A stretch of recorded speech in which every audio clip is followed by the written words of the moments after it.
Good morning. It's Monday, June 18th, Tufton Board of Selectmen's meeting, and we are resuming after an earlier non-public session. Let's begin with a pledge of allegiance. Pledge allegiance to the flag of the United States of America and to the republic for which it stands, one nation, under God, indivisible, with liberty and justice for all.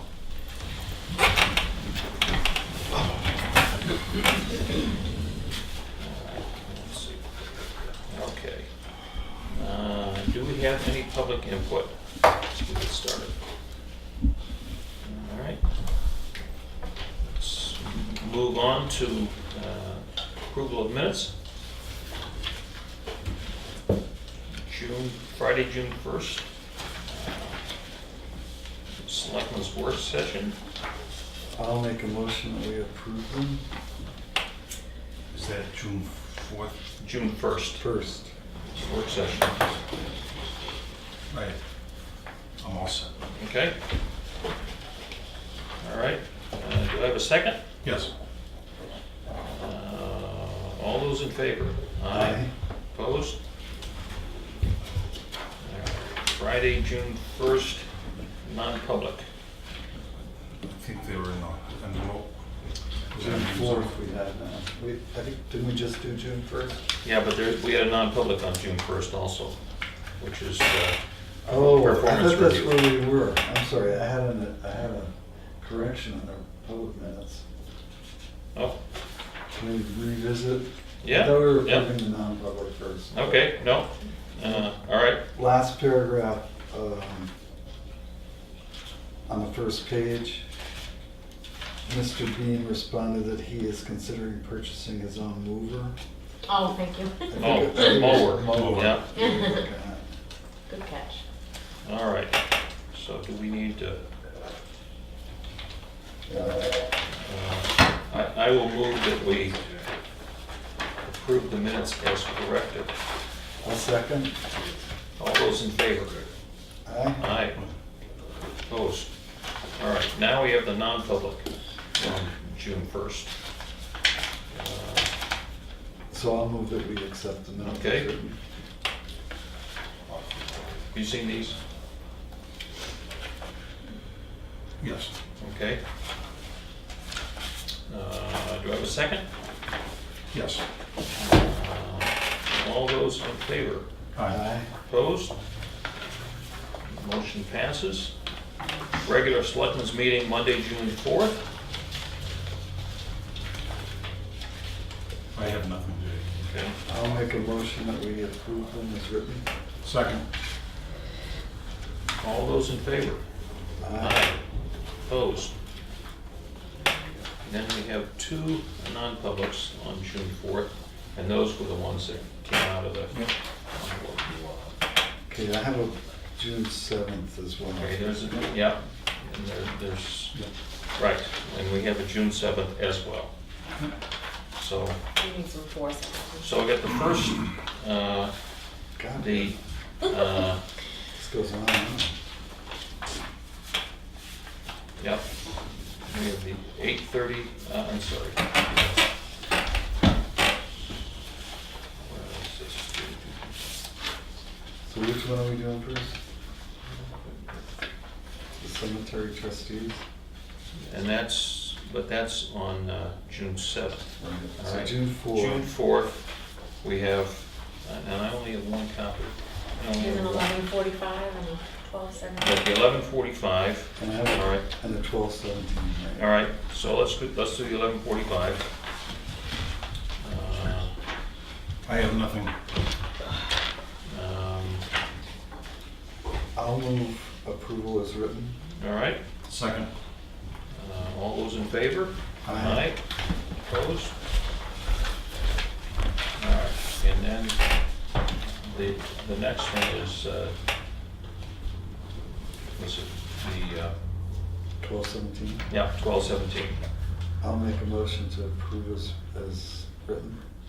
Second. All those in favor? Aye. Aye. Opposed? finally, we have 6, 7. Where do I see that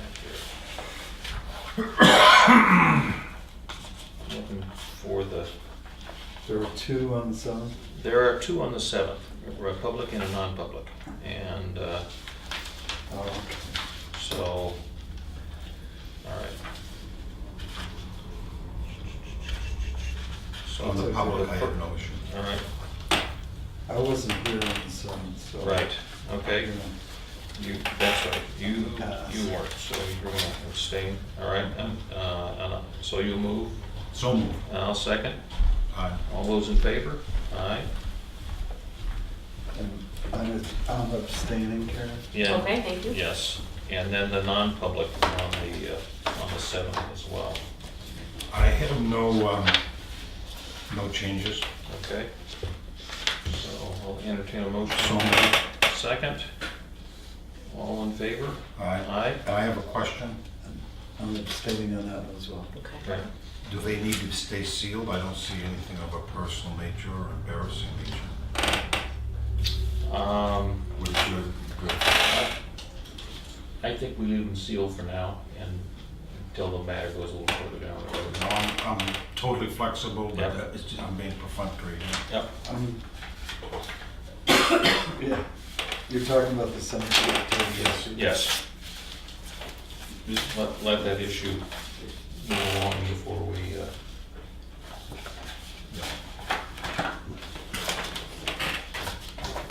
That's true. Yeah. okay. Next up, we're on appointments. Christie, good morning. Come on down. Welcome. Hello, happy summer. Finally, Not to rush it. can rush it all you want. Yep. Other than ready. Gonna be summer-like weather today, for sure. That's what I just heard.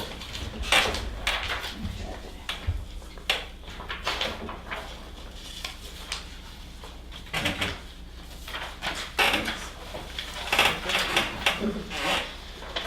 Okay, so we'll start on the circulation side, I guess.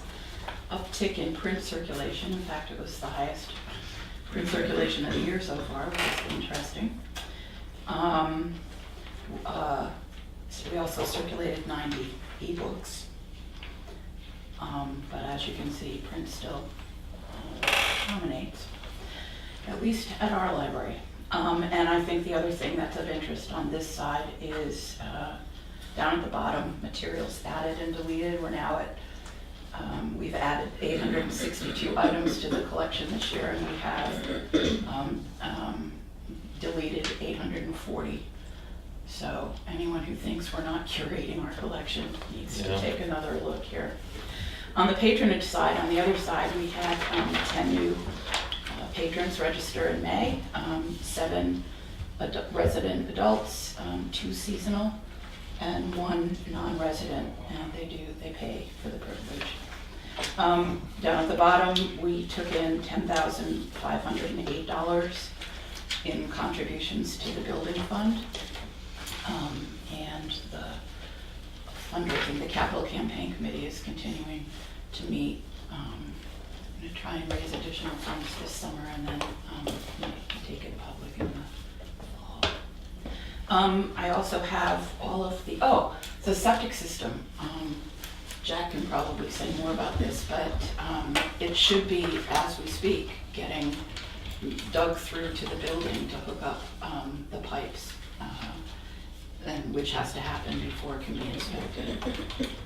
So that's happening this morning. It's a work in progress. Yes, So it's just the connection that's left? and then filling in the, but he can't fill a hole in until the state comes and looks at it. Yes, but that's all that's left. Oh, and then we have to pump the old tank dry, and then it's gonna get filled in and buried.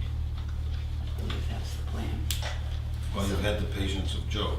Well, everybody's been very patient, everyone who uses the library, especially when we're not there and the water's turned off and they have to turn on and off themselves. Yeah. So all the groups that use the library have been really good about it too. I have to give credit where credit is due. Also, I brought our summer bookmarks. Whoops, sorry, Jeff. One side is kids stuff, our reading program and special events that will begin every Friday beginning July 6th and run through August 10th. Got some good stuff lined up. And we already have, I can't remember how many kids are already signed up for the summer reading program. I think it's like maybe 19 or 20 so far, and school isn't even over yet, so that's pretty good. And on the other side is what's going on for adults this summer, including a couple of Friends events, one during Old Home Days weekend. So we have a busy summer coming up. I'm going to leave some of these out at the front table and look them to Elizabeth. Great.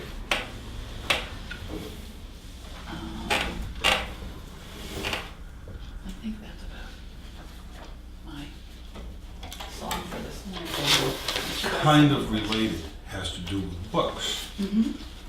Do you have a program that if someone wants to turn in a hard-covered book, you recycle them at your facility? Thank you for asking this. We, Because there's a guy I'm going to ask about it right here. yes, Clay and I have spoken about it, actually, and it is an issue now that paper can't be recycled anymore.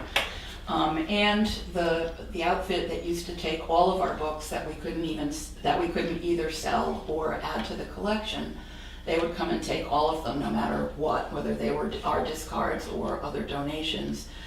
But they've gone out of business, and they're the ones who have the bins at Pier 19, which are no longer being emptied or picked up from. So we have no way anymore to move along the books that are donated that we can't use or sell.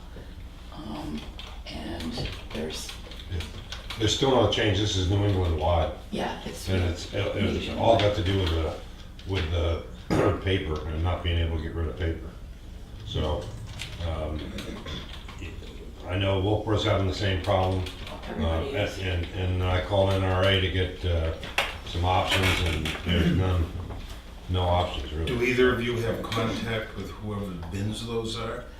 They're out of They're business. out of business. You can't Okay. get any, but there's nobody Well, there. how do anymore. the bins get picked up then? I don't know. They're out of business. Good question. Are they bins that could be used for something else if I were- Well, they're not our property. But if I were to make an inquiry or something like this, are they functional to put other things in? Not for us. I mean, somebody would still have to empty Clothes or them. drugs? Well, the clothes people could probably use them. The Planet Aid, but I know they have their own, yeah. so. The problem is when they're bankrupt, there's no one there to Right. talk to. And so you touch them, you're stealing, so, Well, if nothing else, Yeah. metal for the metal pile. Yeah, That's exactly. That's where I'm coming from. And I mean doing it appropriately. Yeah. And notice I'm not asking you to make phone calls or you to make phone calls. right, Just a thought. When did they go bust? A couple of months ago? yeah, a couple So months. they haven't gone through this process. No, well, what they say happened is that their fiscal officer embezzled hundreds of thousands of dollars. What the book dealer that we deal with, who takes a couple of boxes of books a month, tells us is that they were just a rogue outfit to begin with, and they specialize in running things into the ground. I don't know which is true, but in any case, Well, they have some assets. in the Big Hearted Books is no longer in operation Right. for whatever reason. So we have no way of. So to answer your question, yes, we are still taking donations. No, we are not taking donations of like 8 boxes of books at a time because we can't. So if someone has read a new or in good shape book recently and wants to bring in 1 or 2 or a handful, that we can deal with. We will still continue to have our own book sale ongoing in the back. And I guess we'll be visiting you more often. And that's the second thing that had to do with books. I know I spoke to you years ago. I recently was up at the old townhouse, and I went in the closet across from where the selectmen meet, and there's a set of shelves there that aren't being used, but there are books and books and books there. Did you ever check that to see if there's anything of value? No, there's nothing of value. They're all, it's mostly all the bound laws.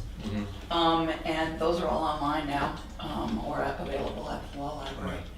So, no, they're not valued. The state library used to send one of those, I guess, to every town and to every library Yes. every year. And they stopped doing it many years ago. Yes. I've got a Yes. All red. All, complete legal library. Yeah. I'm sure you Of some- of do. some Still stuff. send them, they're right here. It's great insulation. Yeah. We do have an updated copy every year. Yeah, They used to be printed by Mel Thompson. really? One for- Yeah, Yep, Interesting. Mount Cube. yep. Okay, Okay. you answered my questions, thank you. Yeah. All right. Thank you, Christie. You're welcome. Mr. You Parsons. can have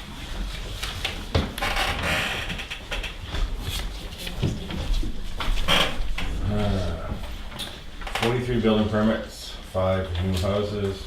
I've done 207 inspections.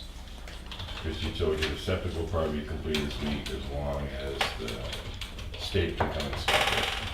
They need someone to come, the electrician to come wire the pump.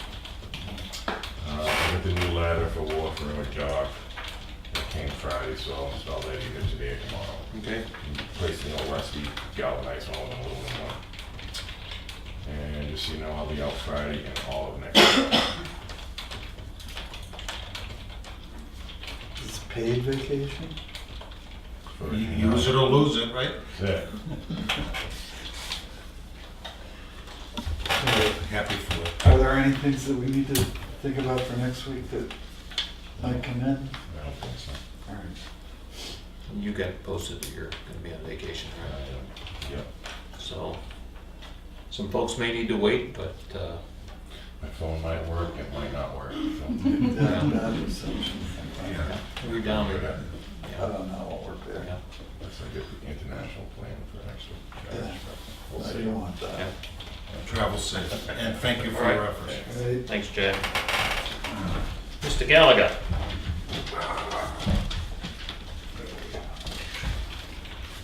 We know you. Yeah.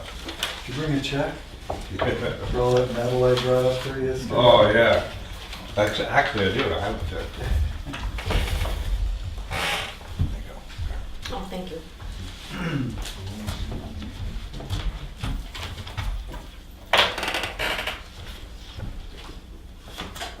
Actually, that was from the pickup that was recently done.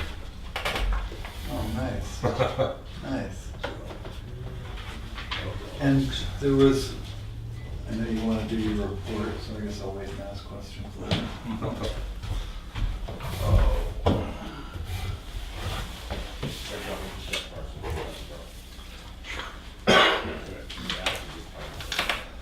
The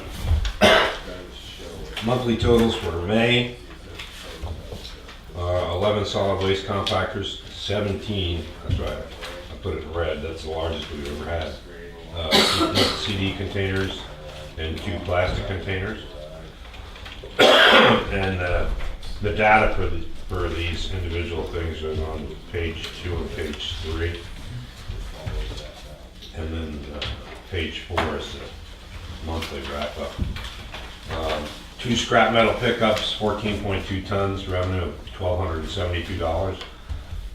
We had our last shipment out. We finally got the mixed paper out. We obviously had to pay for it. It cost us around $800 to ship that out. We had 2 glass shipments. The old system cost was $630. Electronic shipment out, and there was a cost increase from them. That's the second year in a row they've gone up. They went from $10.75 to $12.75, up $200 for the container swap out. Cash revenues up through May of 2018 is approximately $27,466. There was a slight jump in sticker fees, and that came from the town offices, the records they keep down here. I got 3 or 4 months, 5 months all together, so I added that on. That's why the sticker revenue was up at that for $750. General information, Tucking Road Times. I wrote an article for the Tucking Road Times that's coming out, and I just wanted to show it to you.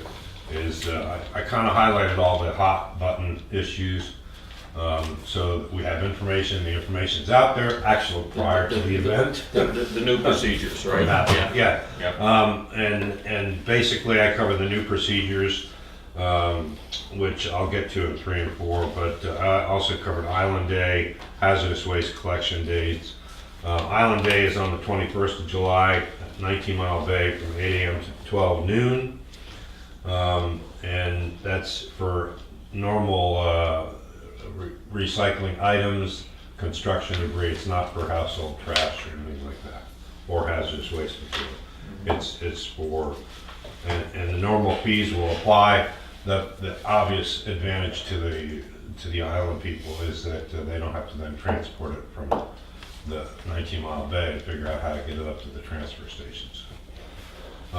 Hazardous collection days on the 28th of July, and there's 3 or 4 different locations, but the one that really applies to us the most would be Meredith, if you choose to do it on that date. 4 August, which is a Saturday, 8:30 to noon, will be at the Center Ospey Town Highway Garage. And that is free, up to 10 gallons of material, and they go by containers collected in, not what's inside it. So the key is to consolidate if you have oil-based paint. The residents are also eligible and can go to the Wolfboro 3rd Saturday of the month, May through October, from 8:30 to noon, but they have to pay the going rate. No tickets. It's the system was a big success last year. They've kept to their pricing. They've kept this, and we're still paying less than what we were originally Under the old arrangement. under the old. And everybody in the town can use it. So Nothing but compliments. yeah. And the control medication, we've had 1 collection already, and we'll have another one into the summer, beginning of the fall, whenever the national program is. And all that is listed in this article for the Tucking Road Times.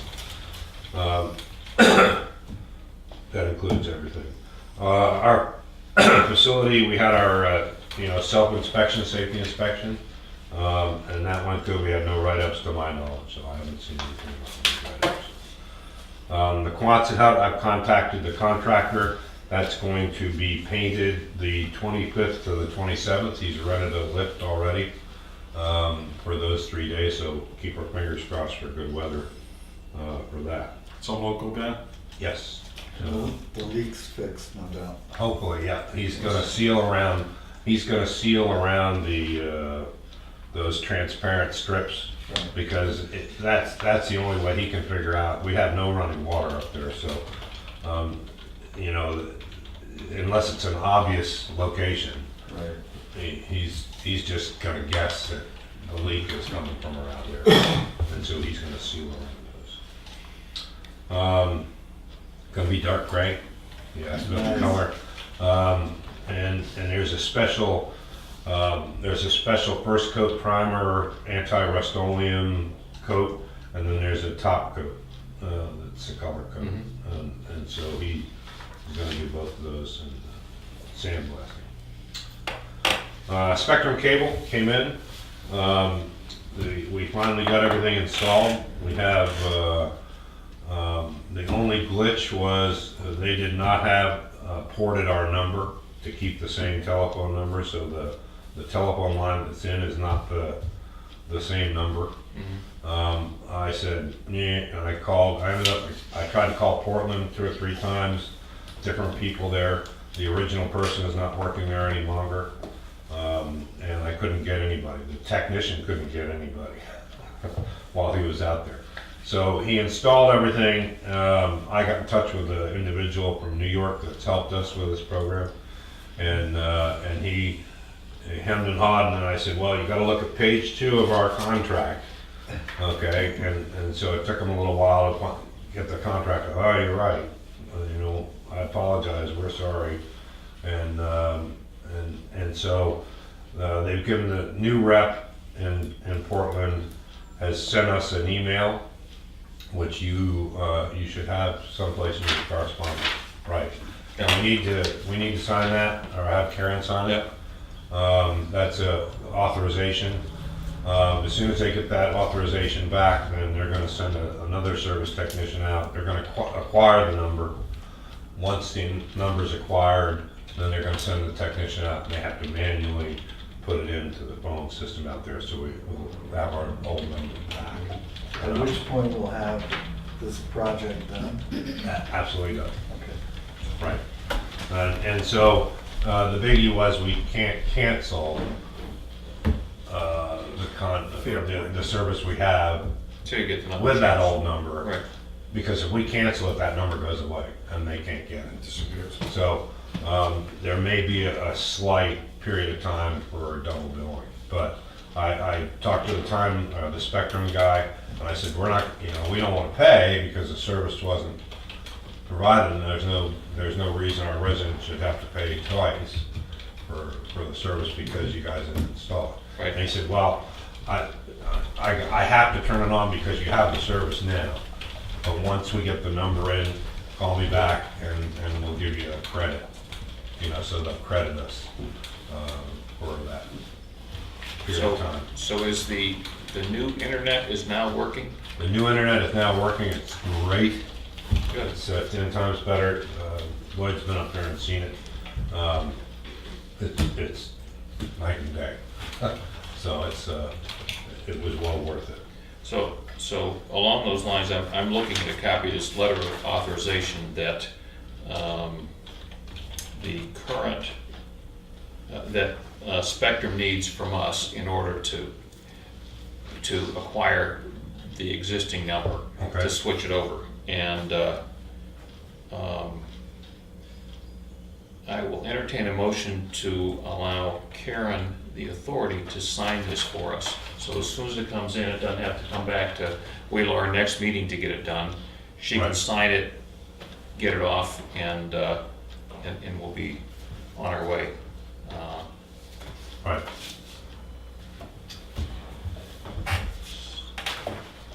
So it's a standard form, and it's there to prevent somebody from coming in and grabbing a number without the current the customer's authorizing it. Right. So I'll make a motion that we make Karen coat the authorized customer's signature, person versus one. Yep, good. Do we have a second? Second. All in favor? Aye. All right, so then, and I think maybe she can do this online once, so we gotta be able So hopefully, I want to expedite it so that there's not a long period of time, to, right, right. And then I want to, have it hooked up. So It's only appropriate that Karen still gets involved because you and she have worked hand in glove to move Time Warner along 6 months. So Right. It's a travesty. But you guys have patience and Joe. Okay, so next one down is Island Day. Like I said, on the 21st, we discussed that. The Lakes Region Planning Commission has its waste days, we discussed that. I'm still working the issue for CIP for compactor water replacement. That looks like it's going to be in the neighborhood of $20,000 to $22,000. So in that ballparkish. I'll get a more firm estimate, but the prices, it's all, they're living off jacking stuff up because of the price of steel and the current politics. That contest. So they're gonna, try to get as much as they can out of it. I'll keep it as low as we can. Obviously, the big issue was, since the last meeting, was we've changed the mixed paper collection and the glass recycling procedures. That's gone very well. We've had the per diem guys and the normal guys up at the compactor briefing everybody that comes in. We have a couple signs up, confusing signs, but there's no real good way, unless you write it out, you know, entirely in text, and have a whole paragraph of what, why, and how come we're doing it. So it's worked very well. I've only heard one comment that wasn't really hardcore negative. Was one individual came in yesterday and said, "I really liked the glass when it was in here." And he said, "I don't like making another stop going around the corner." I said, "Well, you know, it's killed a couple of issues with one change, and we had to do it basically." So he understood. But most of the comments we've had is it's much nicer, and it's not nearly as loud, and we're not facing glass dust problems. I'm going to have my first shipment. I'm going to try to have the first shipment under the new system of glass this coming Friday, and work through that. So I'll probably go up there while that's occurring, so make sure everything goes good. As far as the individual sheets, page 2, 3, and 4, if you the individual movements and everything are on 2 and 3, and the revenue from it. Page 4, the only thing I wanted to point out, again, it's like last year. You know, I saw that number 17 containers of construction debris, and you go, oh, not again, you know. We're living through the same as we did last year. It's not as big as what when I first tabulated up the numbers, and I said, oh man, we're going to go through this again. But in the last column, year to date, this year we've had 39 solid waste containers, 357 tons. Last year at this time we had 36 containers, 349 tons. So it's virtually the same as far as the household goods. Actually gone down, our household trash actually gone down a little bit. But then the CD containers, this year we've had 45 for 308 tons. Last year we had 39 for 259 tons. So 6 months in, or 5 months in, we're 50 tons more than we had last year. That's going to be 10% more. At least. If it still goes in the same trend. Now, in the last week, 2 weeks, I've seen a drop down in the trend back to normal.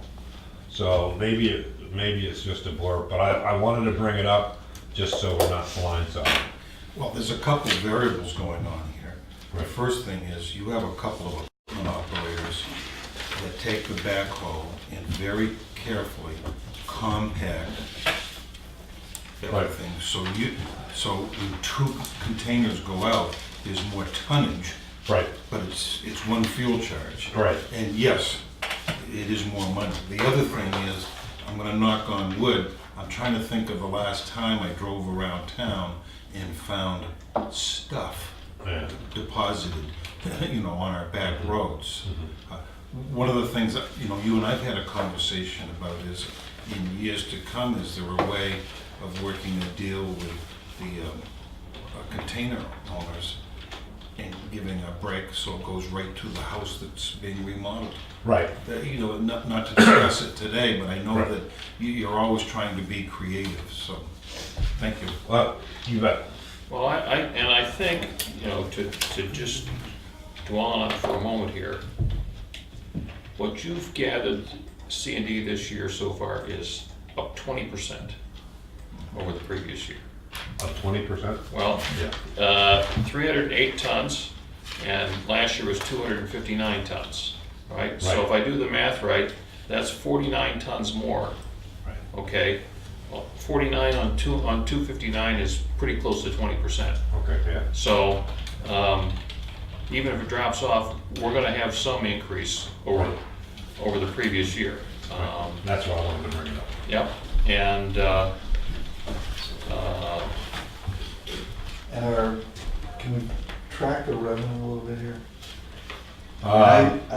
If I do the math, and I'm doing it by hand, so bear with me. You got 300 tons at $245 a ton. Is that right? For No. C&D? No, C&D's like $95 a ton. Okay, so the notes here. I'm trying Oh, to. that's for a double pickup, Okay. that's for a double, so you take that number, the $245, Yeah, you take that number in half, that's the transportation fee. If you did a single, it would be $334, if you do a double, it's $245. so it's $90 a ton plus this. No, it's 70, the $95 a ton is the transportation fee, Okay. and the disposal. and the disposal. I combined those two numbers. And because 98% of the time we send doubles. I won't send something out without getting the discount by Okay, giving a so double. let's just say it's $95. It makes it Okay. easy. You got 300 tons, so your gross cost is $28,500. And your receipts on that are, I'm seeing 11.8. Is there more than that?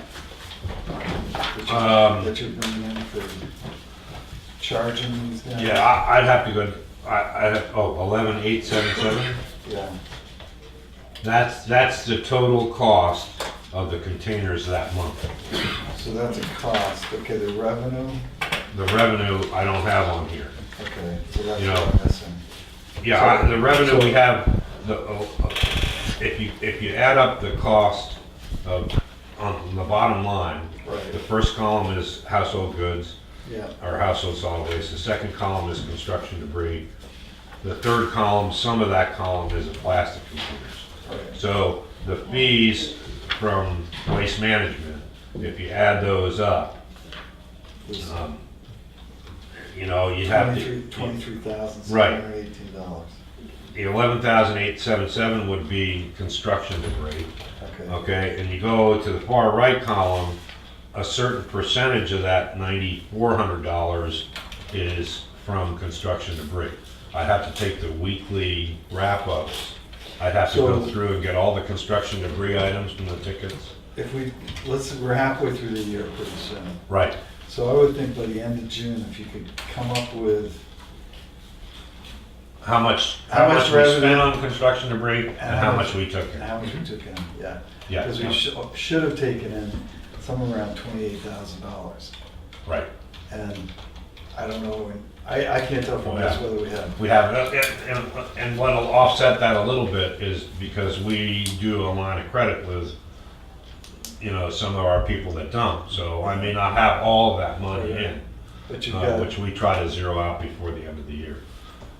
but you know what your receivables are. Absolutely, Right. pretty much, Right, right, Because we may need to revisit the scale.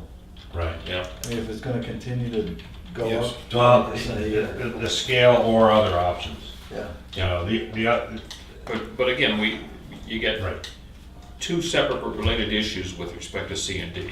correct, One is that we need to make sure that we budget on an annual basis what we're gonna be spending, regardless of what we take in revenue. right. Because that doesn't go It's directly cost back, driven. it's not an offset here, it Right. just goes into the general fund. Correct. So it's great to have the money coming in, but if we don't have enough money in the budget to cover it, we're Exactly. still squeezed at the end. And So, that's my and those- primary they're- concern is. They're related, To yeah, budget correctly. right, as you should be. well, only, I think, and maybe I'm wrong, but I think a small portion of the C&D is actual homeowners bringing up a window replacement. I mean, most of this tonnage is commercial. Yes. It's. I would say probably 60% Yeah. 60% is contractors. is contractors. So we need to 60. make sure that they're factoring in a correct cost into their estimations. I mean, we're not gonna have any corporate welfare here, hopefully. Right. You know, you don't want to subsidize Right. their trailers, and that's why I brought that up to begin with. Yeah. Because when I first came on board, we basically had one or two guys with trailers. We, you know, in 7 to 8 years now, It's become a parade. now it's become a parade. Yeah. Everybody's got these things, and you know, we just had the guy, one of the guys that's selling his lake house. Okay, and he's in with a couple other family members, and they're going to end up getting rid of it rather than somebody buying it from the family. So they're cleaning the whole place out. Well, it's, you know, years and years and years of junk, Right. where they should have gotten a container and done the clean out right there and had Waste Management or another company Right. take it away. We're looking at this huge car trailer, you know, these auto haul trailers, or you know, Right. you move their backhoes and heavy duty equipment, just piled up with junk. And it's gotten larger than ever envisioned. And so, you know, one of the options are scales. And that costs a little more than people think, especially with training and labor and that kind of thing, for getting a closer exact amount of money in versus money out, versus saying, you know what, we'll just take personal items, we'll take a carload or a back of a pickup truck load, but we're not going to do commercial. You do commercial, you either have to get a dumpster or you got to haul it. So it's just something to think about, you know, because you do spend an awful lot of money on those scales, and there's a place we could put it in. I mean, we've had the people out and look, and there's a place we could put it in. It's not real great. Our traffic flow is not real optimum for that location. So there's a lot of issues with doing that. That I originally thought that would be a great idea, and I'm having second thoughts about. Well, you can recover your costs. I mean, that's not, Yes. I mean, we're not, Yeah, I understand that. the rate of disposal isn't mandated by statute. Right. I mean, we Yeah. can set that at whatever we want to do. Right. And it needs to cover itself. Right, and that, I mean, we would have to charge the compatible rate with the other facilities around us, or we run into the same problem we ran in with TV.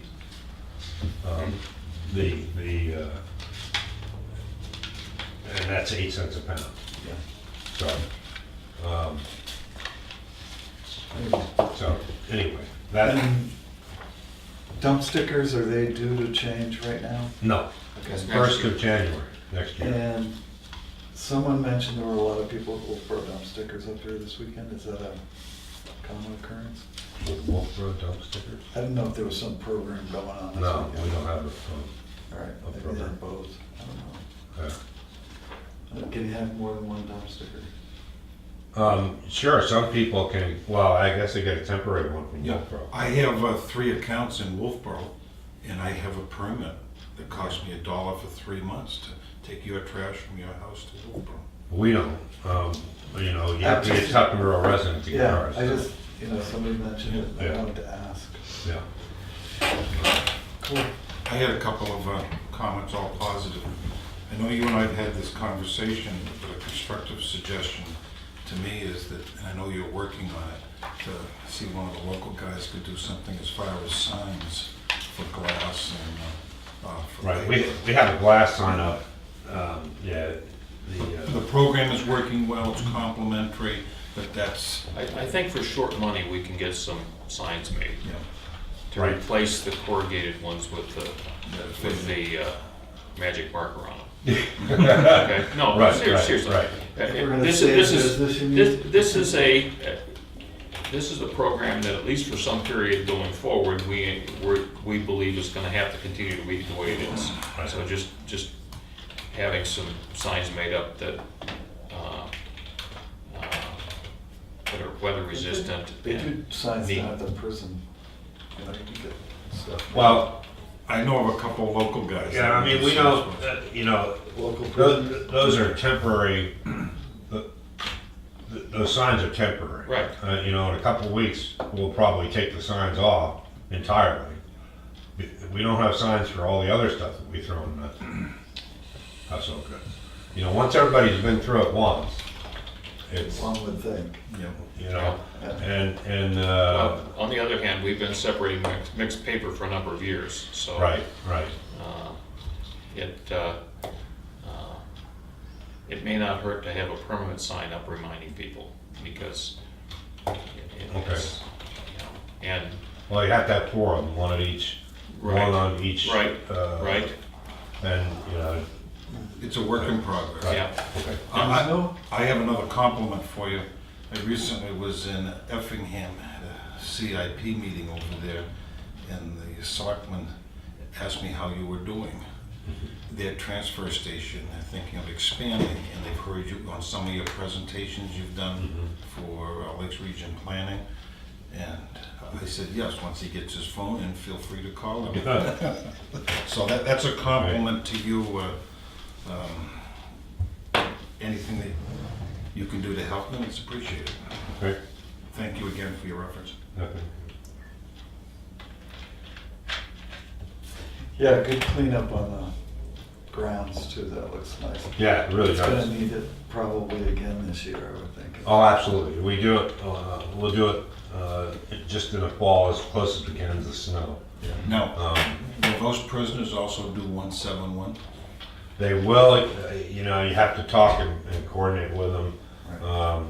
My thought is that if one day they started at one town line and worked towards your facility, if Selectmen paid for the pizza and the soda, Yeah. could we ask you to work on that project? Yeah, I'll call him It's a and, great object lesson for children too, you can chain them up.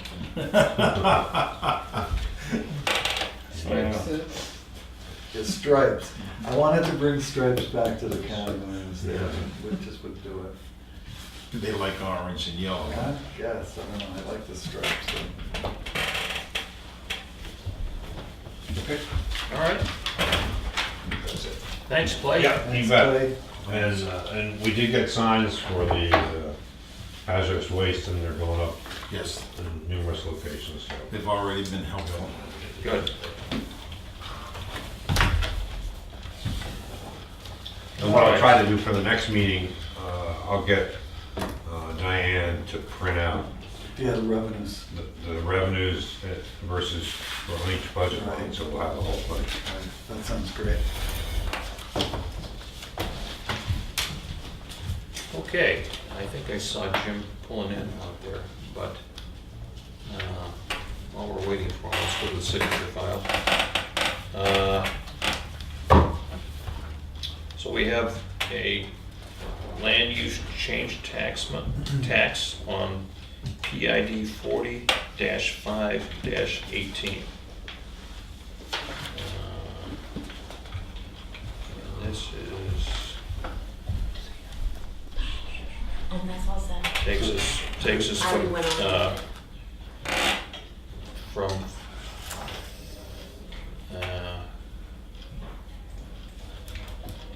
So there's land coming out. yep, we've got 3 acres, looks like, out of the parcel that is coming out of current use. And And the, the assessment or the penalty.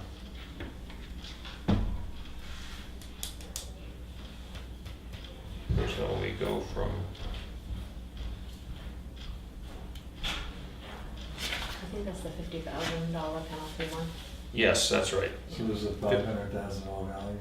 $500,000 value, right, $50,000 change tax. I'll make a motion that we sign that. All right, Second. all in favor? Aye. Aye. Opposed?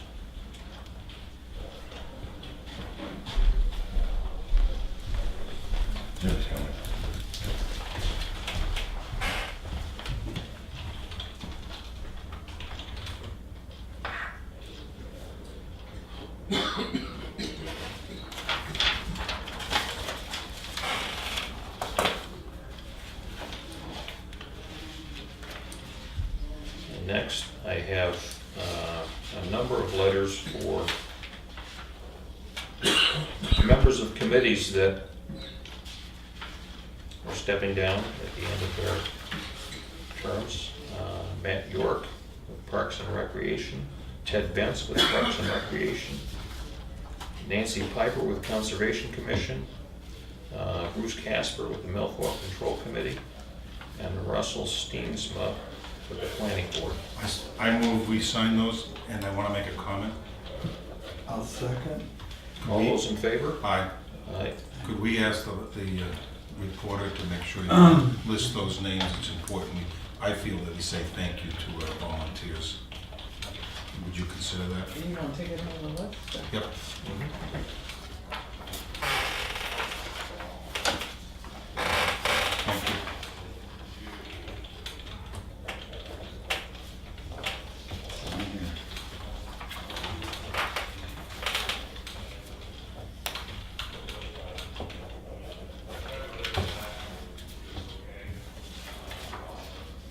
So you're taking nominations for all those positions, is that right? They'll be coming up in a minute. Okay.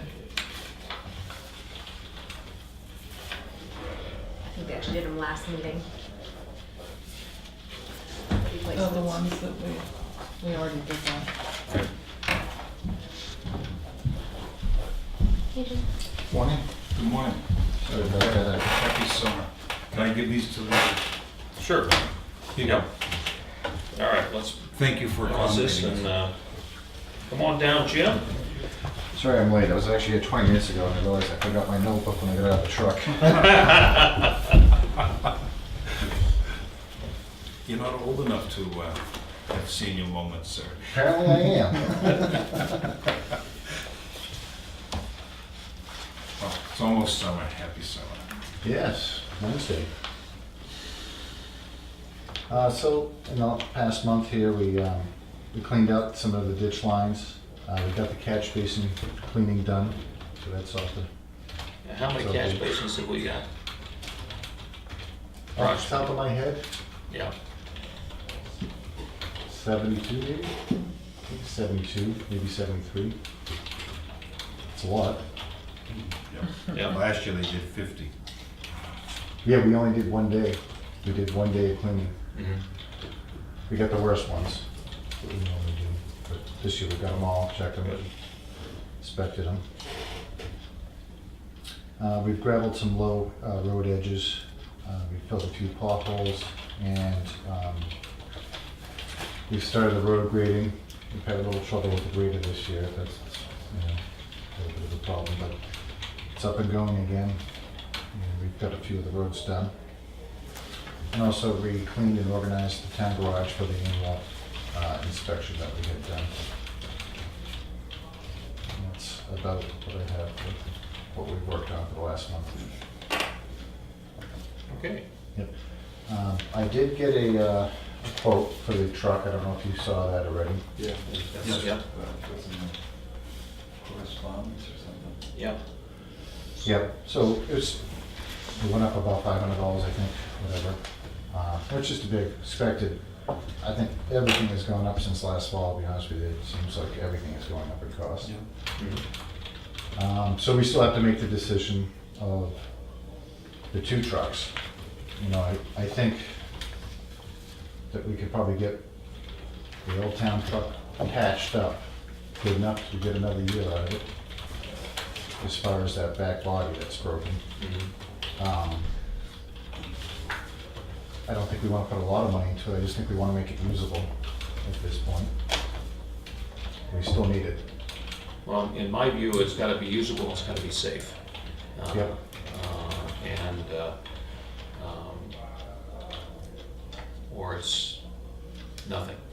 I mean, if it's not usable, then Yeah, there's no point in no putting it. point, right? And it kind of is. The only thing that it's not doing at the moment is the side dump, when it has a conveyor chain on it, the side dump, that hinge is rusted out. Needs to be, replaced. Mhm. And I estimate that it's probably gonna be $2,500. I It could come in less, but I don't wanna promise it. So I'm gonna say $2,500, we should be able to fix it ourselves. And as far as the other town truck, you know, as far as patching some of the rust spots on it and cleaning up the rust and painting the back body, you know, I think that could be done for probably around $3,500. As opposed to this 900. 9,800 for the, I mean, we're not talking apples and apples here, I We're not. understand. Nope. And they wanna, and part of that, I think, was cleaning up the frame and painting it. I could probably hold off, it's not that bad. Maybe that's, you know, next year down the road, the frame could be done. You know, I was looking at today, it still has paint on it, it's not terrible.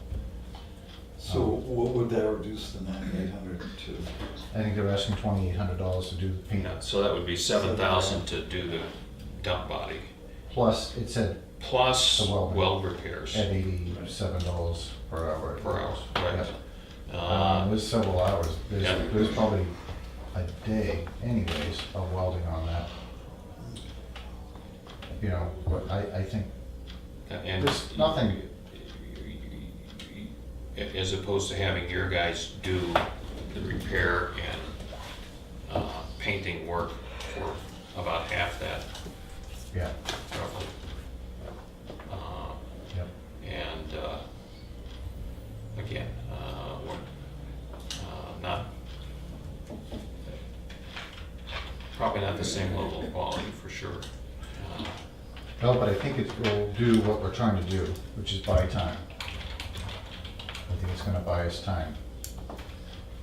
Now, we had talked before about the value of a dump body. In other words, at some point this has to be replaced before the truck gets to the end of its life and we get there with what we have. But to put a new dump body on that truck is how much? 30,000.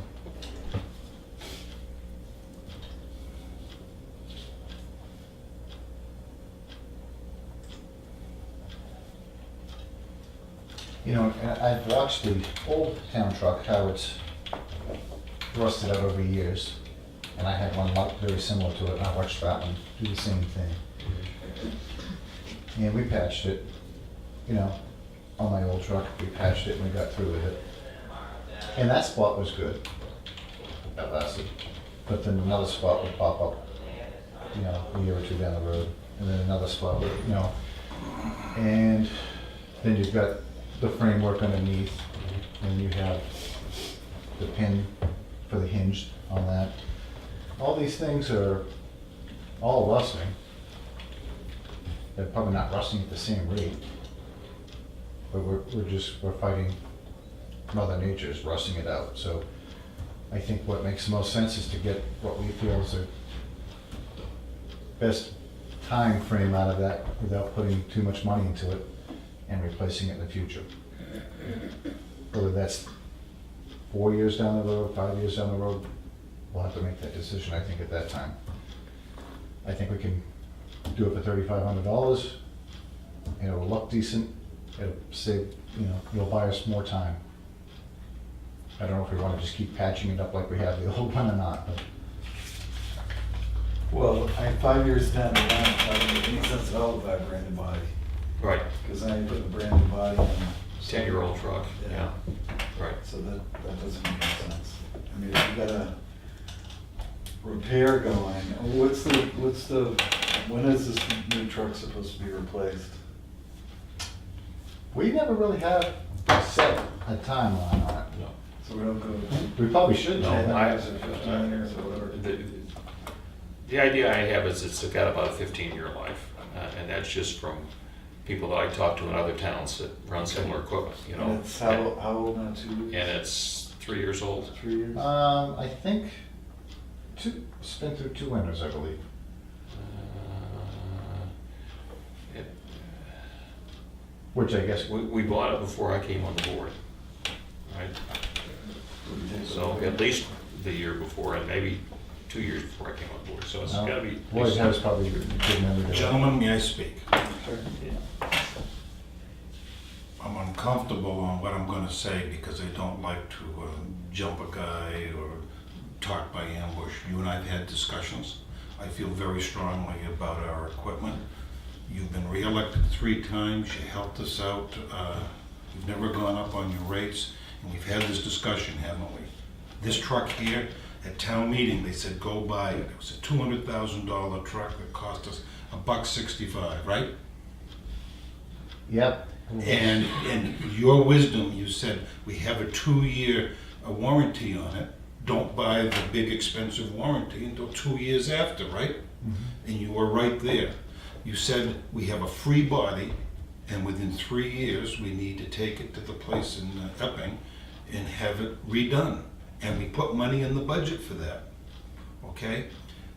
I'm going to make, when I'm done talking, I'm going to make a motion that you take that truck down to that place and you have the work, this work done to it. All of it? All of it.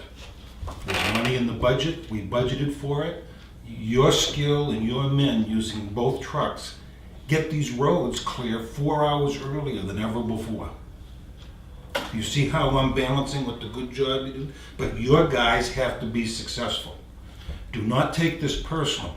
I don't want firefighters changing transmissions. I don't want snowplow operators painting.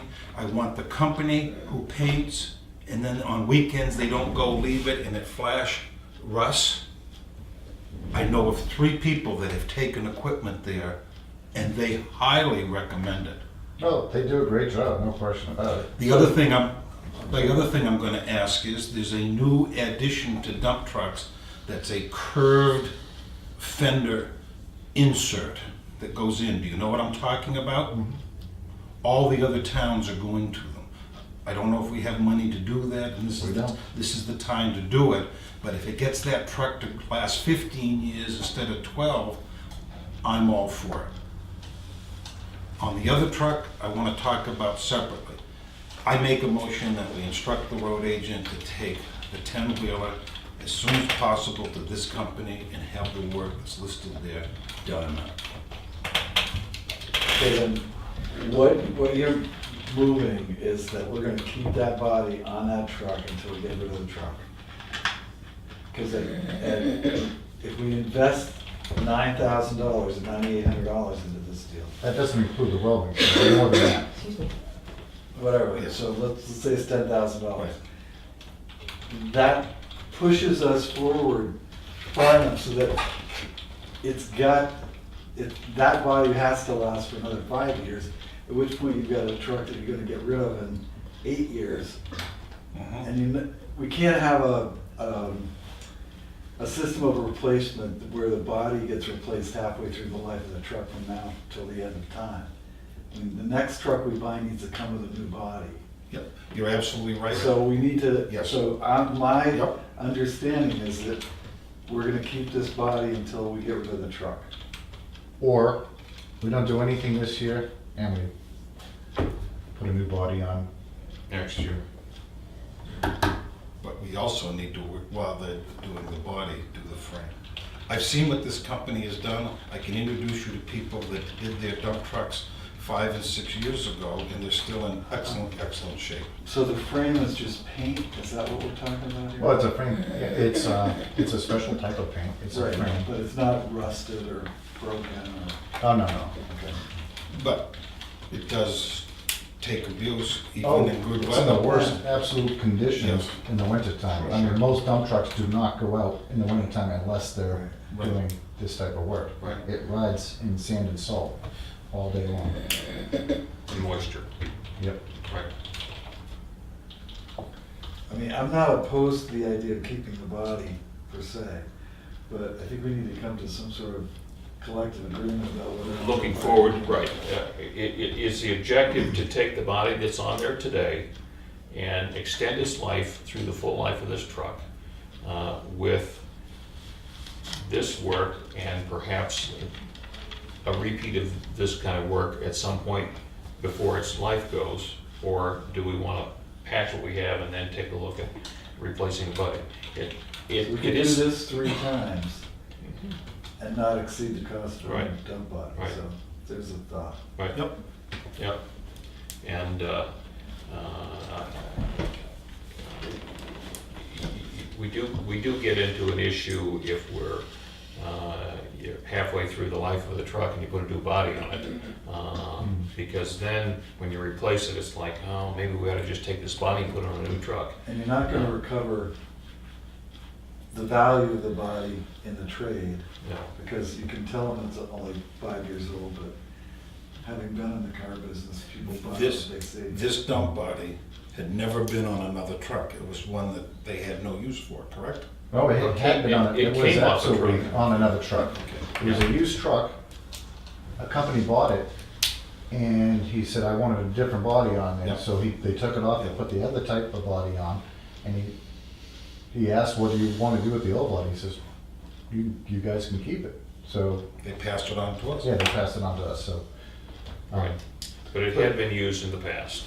Oh, It yes. it wasn't just a new old stock. It was my understanding that it was on a new truck, and the guy says, this is not working, get rid of it. Oh, no, it wasn't on a new truck, it was a used truck, but it wasn't that old. You know, it was in in good pretty shape. good shape when we Yeah. got it, really. It looked brand new when we got it. But if this, I mean, if this repair were to last 5 years, we could do another repair. That's right. I mean, it's, Yeah. and still be 10 grand short of a new body. Good point, yeah. Yeah. That might make some sense then. So I'm gonna second Lloyd's motion. And we've got money in the budget this year Yes. to cover. We budgeted for that. We budgeted 7,000, was it? Mhm. Okay, so, and what we're looking to do is 9,800 plus Welding. whatever the welding is. Yep. So, So we're still missing at least $3,000 out of that.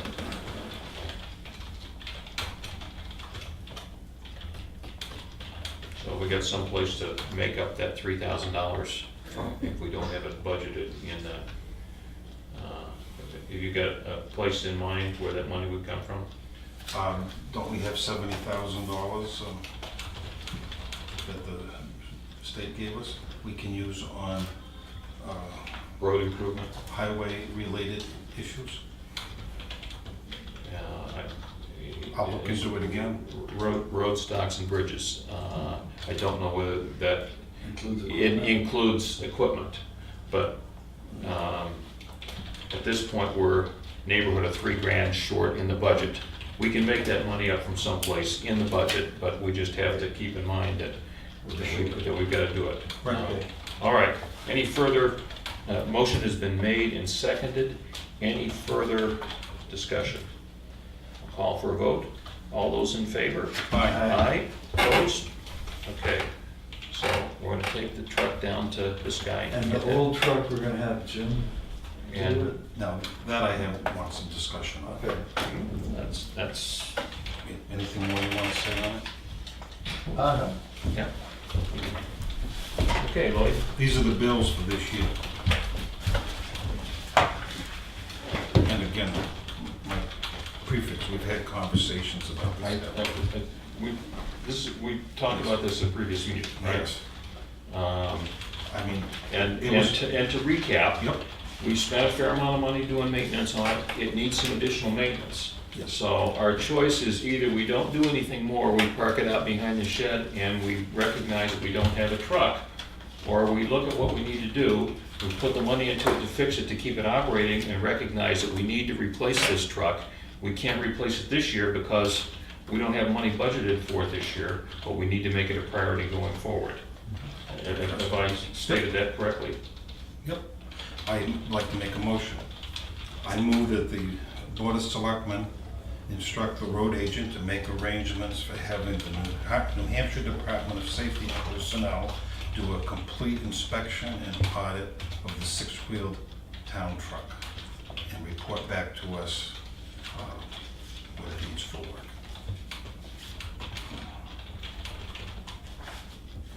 Well, it's probably not faster too. You have your trucks inspected or they don't need inspection?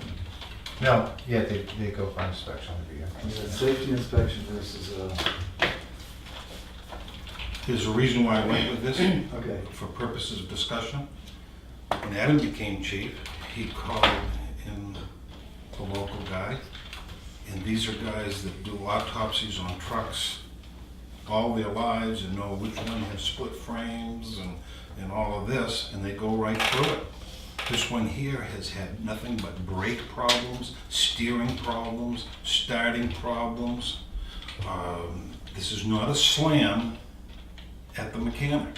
It's the environment it lives in. Right, it's an old piece of equipment, and before Lloyd Wood votes to spend any money on it, for free, you have the state inspectors put it up on the lift and go through it.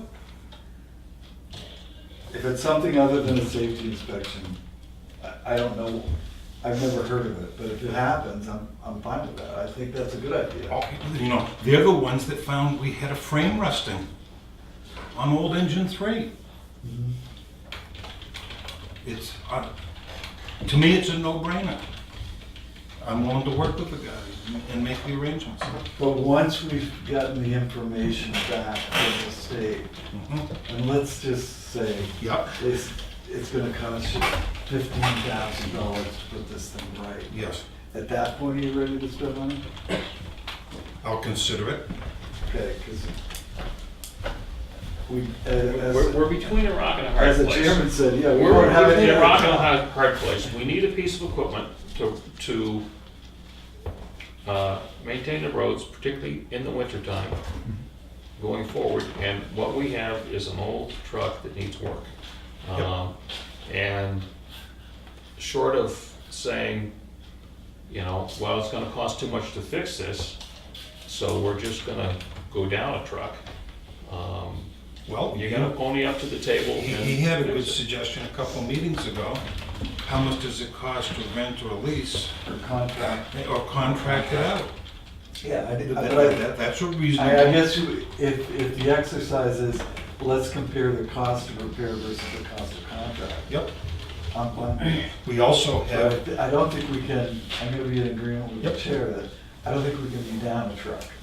I don't think our road agent would enjoy that situation. I know I would. I agree, having the current fleet that he has makes sense.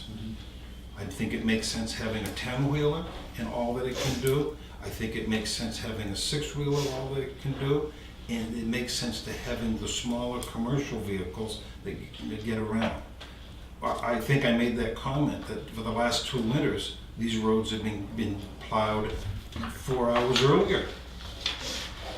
No, they're safer for school buses and ambulances and whatnot. So this is not a criticism at the work product. I remember a couple of years ago, the truck went to Rochester Truck. I went down when it was in pieces, and when they got it into pieces, it was not the tens of thousands of dollars to repair. I saw it, I talked to the 2 mechanics there, and we put it back together, and we've got, what, another 2 winters out of it, right? Yeah. Okay? But I think I think this can be done within a couple of weeks, I mean, or at least within a month, so that we meet your goals and objectives. Thank you. Is there a motion out there? I so moved. Okay, I'll second the motion. all right, any further discussion? Was this a So you second wanna, motion? you wanna restate your motion? Yeah. okay. Play it back. I can read it if you want. I move that the Board of Selectmen have the road agent make arrangements for having the Department of Safety personnel do a complete inspection and check of the 6-wheel town truck. Okay, now is this, just point of clarification, do they come out to the garage to do that, or do we have to take it someplace else to get it done? It's my understanding it needs to go on a lift, and the nearest lift is at Lakes, but I'll double check. Is where? At Lakes, where the fire trucks go, all the trucks go. Oh, Lakes Region? Yes. Yeah, I think we need to keep pushing ahead on this because Yep. I see a warrant article staring me in the Yep, face. yep. No, well, I think we established that that probably ought to be on the warrant for next year, but my concern is that we make sure that we get the winter covered as well. Okay. I'll call the question. All those in favor of having the six-wheeler inspected by the state? Aye. Aye. Opposed? And then we'll move forward and get the work And- done. and I'll work with you on that, so, where it's my idea. Okay, yeah, I mean, I know we're, Yes, Lakes Region Fire Apparatuses, but I'm yes. not 100% sure how I go about, do I just call them and ask them to have? the I'll sit state come down in? with you, okay? Okay, Thank you. Okay. all right. Anything else for Yes. Jim? Okay. Could you contact, I'll give you the name, Lake Street, Mirror Lake, they have beaver harvesting trees again. And I know that you have a contact that you use, that you have confidence in, Okay, okay? Zadida, first of all, Durgan Road came out nice. okay. Thank you for your efforts, I've heard nothing but compliments on it, and I know you're working on the striping with, Yep, it worked out nice too that Ossipee did their road all the way down through at the same time. It was no seams. perfect, yeah, Yep. it worked out well. And I know that you're thinking of getting the striping done pretty soon, right? Yeah, actually, they're gonna do it at the same time as they do Ossipee, Right. we've already discussed it. Well, my concern is we're already halfway through June, the summer traffic like that. Please, that's not a personal Nope, scale. I get it. Zadida Farm, the intersection there has a culvert that you were gonna get to. Yep, I- yep, do the extension. That's on your list. Yep, A couple trucks, I'm not saying they almost went out of sight, but on that note, in meetings past, I've asked you about the aprons here and the aprons entrance to the dump. Do you have, can you get estimates? I can, but again, you know, I guess a lot of these, you have great ideas and stuff. I need to know that we have money in the budget before we can really Jim, move forward on this. If you can get me an estimate, I will make sure I make a motion to add it to the budget Okay. next year. Okay, I just get concerned because last year That's was right. very tight. No, I'm not looking Are to. we sealing as well? What? Because this is gonna need sealing out here pretty soon. Crack sealing, Um, do you do that? We do the bridges and some of the roads. We have done the parking lots once, but I think, you know, we have to see where we're at with that. If that, sometimes I think there's like another budget that comes out of or something to that. There could be, but we need to think about sealing those cracks at some point. Okay, Next item. I'm sorry. Go ahead. Next item. While I have the two department heads here, the road agent and the police chief, could the police and the road agent work together again this year in making sure that all of the signs that are needed are, at least you know to order them? For example, the sign on Federal Corner Road hasn't been put up yet. I'm also thinking as we work on the no parking ordinance, any signs that need to be purchased there, can you guys work on it? I don't know if this is within your legal prerogative or not, but you come out of the Melvin station and there's two fire lane signs there and they're on delineator posts. Those aren't, but, and they're leaning over.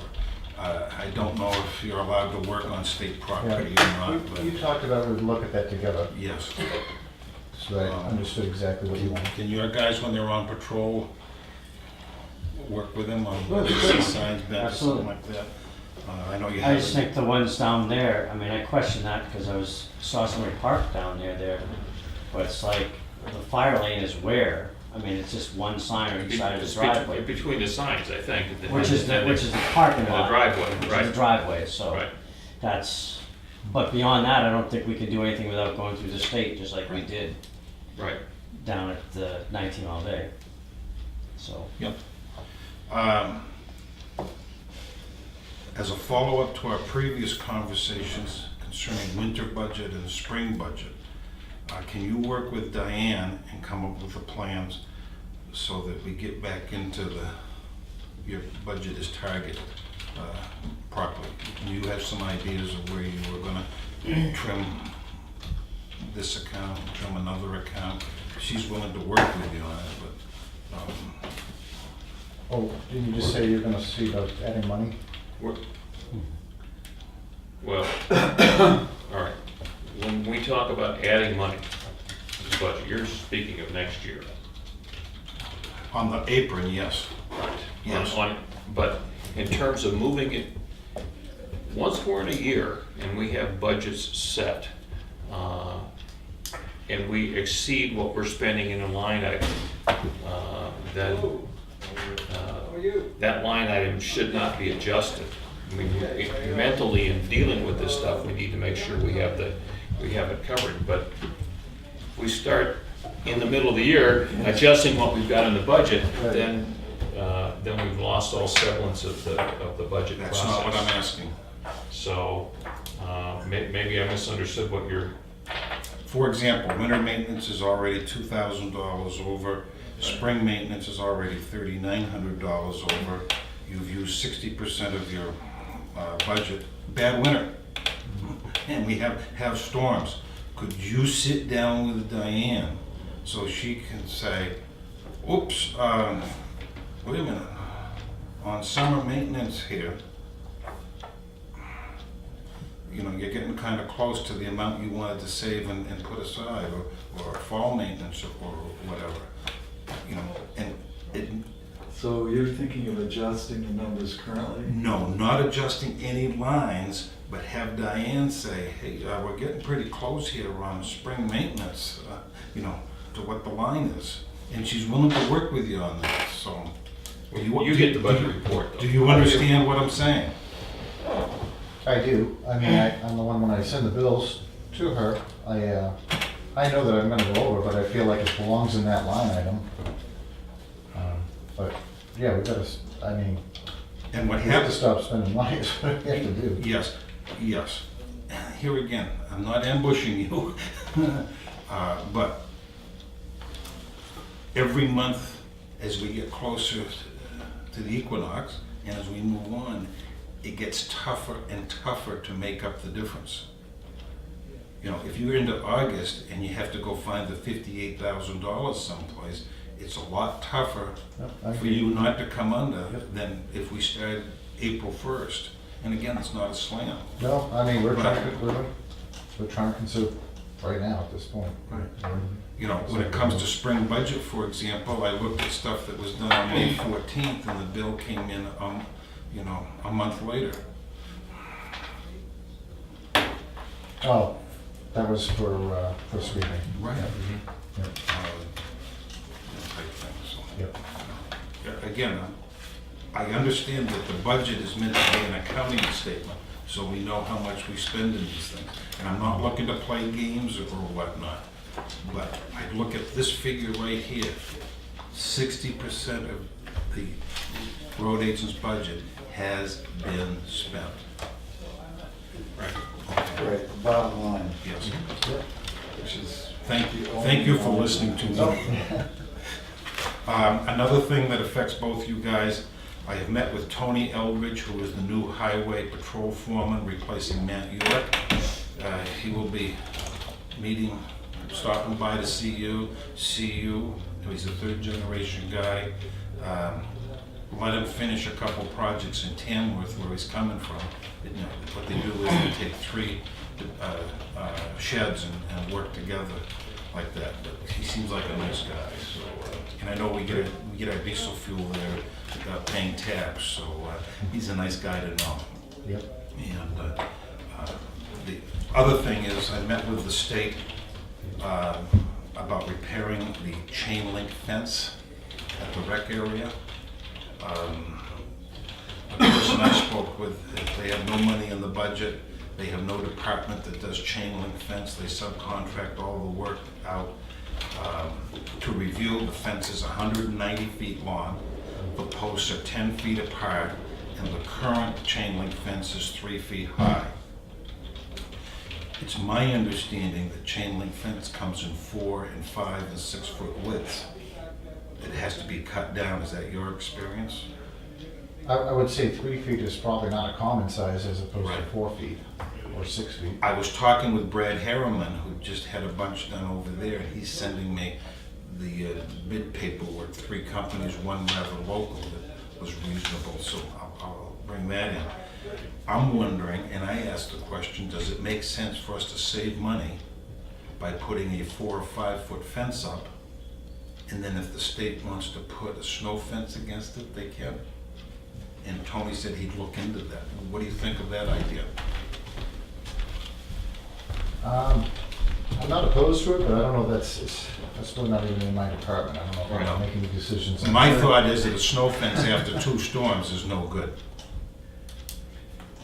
Well, the other thing I've noticed about snow fence in general, once you, if you put a 4-foot snow fence up, snow builds up against it, and then once it's full, it drops over and makes a 4-foot drift on the other side.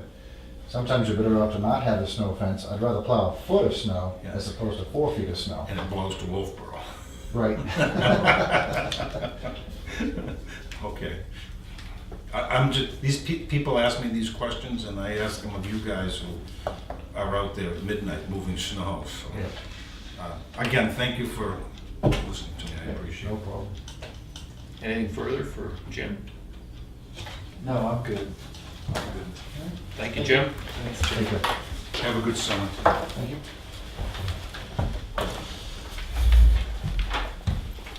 Hi, Chief. Hey, Hey, Chief, come on down. I just realized I forgot to print something off. But, we can do this. Parking.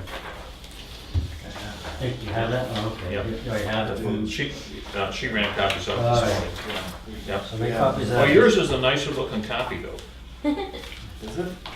Yeah, it looks a little Have you changed his ink cartridge? brighter. Or maybe it's Yep. paper. Yep.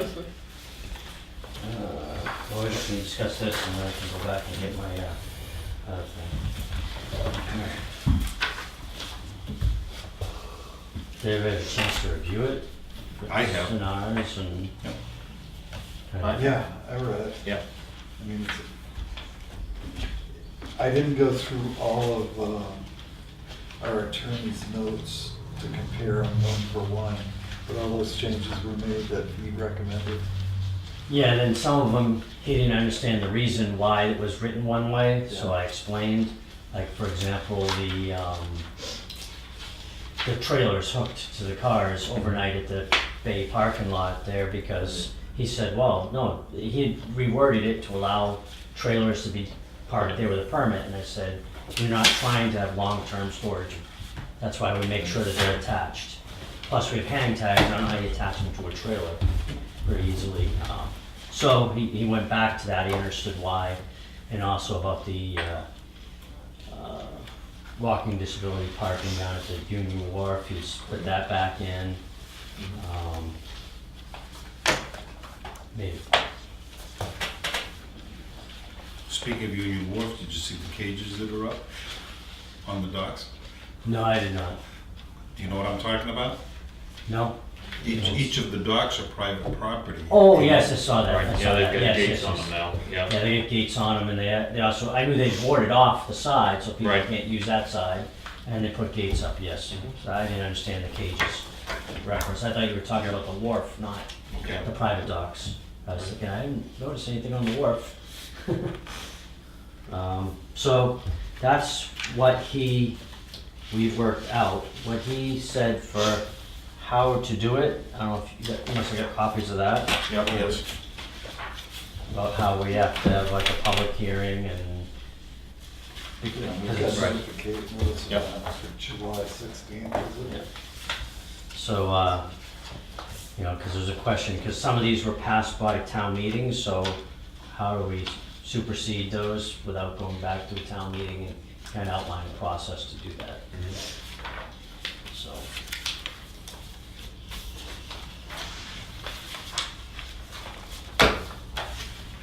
So we're ready to bring this forward. I think we're ready to go On July to, 16th. to go to public hearing. I think I did it for July 9th. Is it July I 9th? think it's in the front of the correspondence. Yes. folder, I think. Sorry. Yeah. July Let's, 9th. you yeah, just wanna let's, take a let's peek. make it July 9th, please, 'cause it's, I don't think they have a meeting. I'm not here on the 16th, so. And we don't have a meeting scheduled that day. All right, well, let's make it the 9th. Okay, Yeah, that So- might be the FEMA. Although this says July 2nd. that's for the FEMA, Oh. that's okay. accepting the FEMA money. We don't want to do that all on the same day? This one's already in the paper, right? It won't go July in this 2nd. Thursday's paper, that one will. Right. So, I can send her that one by noon today and get it. I'm fine with doing it on the 2nd, we're doing them both on the Get 2nd, it out yeah, of the way. yep. No, I'm agreeable to Does that. that Yeah. interfere with your schedule, Chip? No, I'm good. I'm Okay. good. All right, so All right, so, I hope. I'll send that to her. so I'll entertain a motion to hold a public hearing on July 2nd. I'll second. All those in favor? Before I say second, what time? At 9 AM.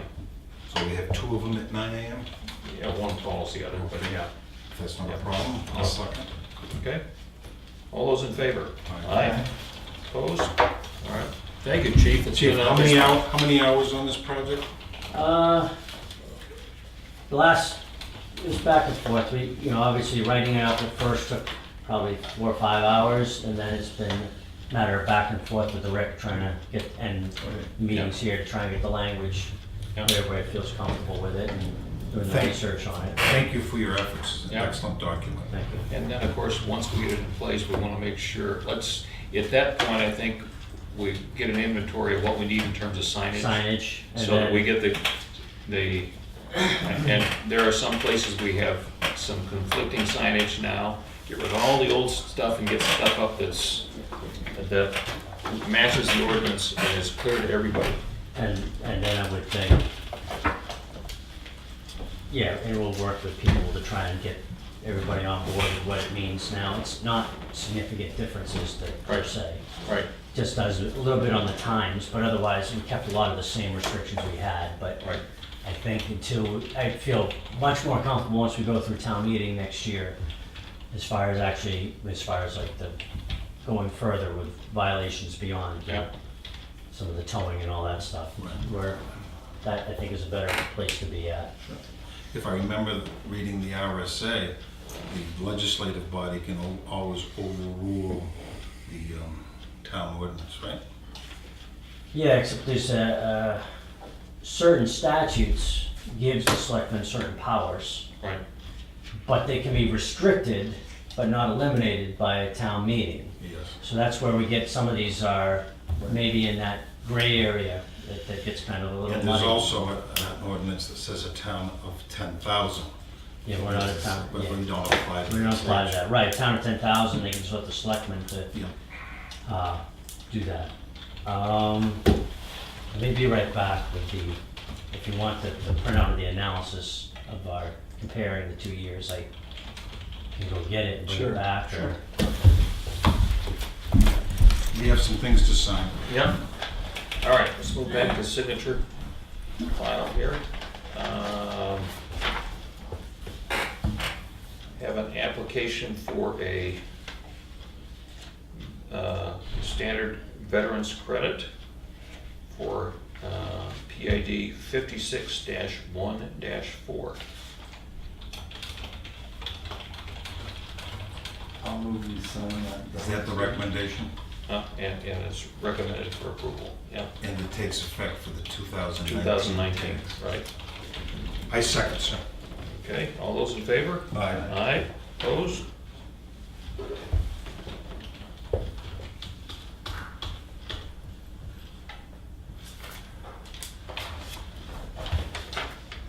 Got an intent to cut wood or timber for 32-2-4, 32-2-6. I'll move we sign it. Second. All those in favor? Aye. Opposed?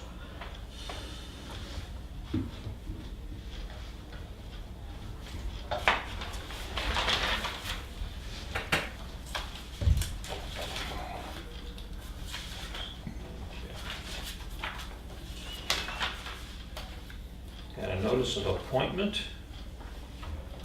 to George Getman for appointment to the Milfoil Control Committee, term through June of 2021. So moved. I'll second. All in favor? Aye. Aye. Opposed?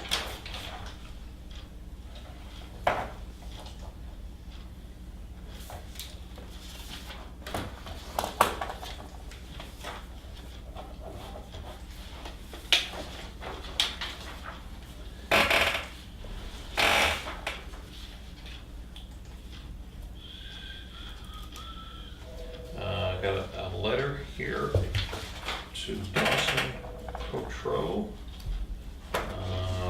extending our congratulations to him for receiving a significant scholarship from the Vanderheiden Foundation. So, Second, make a motion. all right. I'll second. He was the individual that just finished his tour with the fire department, is now working in Alton. Great. All those in favor? Aye. Opposed? Come on back up. You take priority. Yeah, absolutely.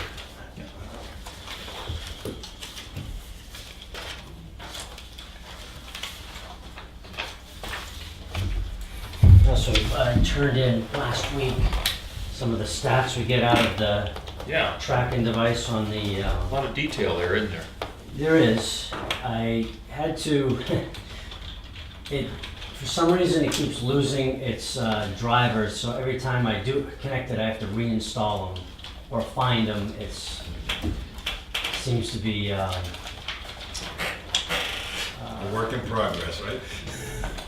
more difficult than it ought to be. Once I installed it, it should have been fine, but it seems to keep wanting to reinstall, not finding them, so I reinstall them. Hopefully the last time will be the last time. Now, that just takes one direction, it doesn't take. One direction.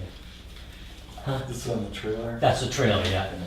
The sign was ordered last week. I'm not sure the delivery time. The order's being processed. But that was ordered last week. There's kind of a process they want you to go through when it comes here to make sure everything is as it's supposed to be, but, so that's on its way through the process to get, yes, The statistics in Melvin, yes. as a police chief, what do they tell you as far as planning and future patrol hours? There's not much between 10 and midnight. There is a blip in the morning around 6 o'clock to 7. That is also, though, that was over the 2 days of the 28th and the 29th. No, it was school year, so it could change this time of year. We've moved it up onto Ledge Hill Road, so we'll see what we get there. When it was sitting down there for a little while, and I took it out, and when I finally got the stuff downloaded, it had thousands of entries, because it had some from last time it was down there last year, which we couldn't download. So, and one of them, I had to be wrong. I don't think somebody went 149 miles an hour through there, especially with a car in front and behind doing about 44 miles an hour. That would have been rather difficult to accomplish. New math. Yeah, so something went wrong with some of the 2000, so I just kind of shoved those aside and went to, and it was multiple thousands and thousands of readings so that was over a 2-day period when I got it back in, got it working again, and then now we've moved up onto Ledge Hill Road. I'll see what we get for readings there. Yeah, that's the one that shows a blip in the morning. But our heaviest is right around noon, 1, 2 o'clock, right till 8 o'clock is still right up there. 8, 9 o'clock is still up there pretty good. So. Okay. The posted limit there is 30, right? That is correct. And the other interesting So thing that what- came out. Why does it say 35 as the posted limit on the printout?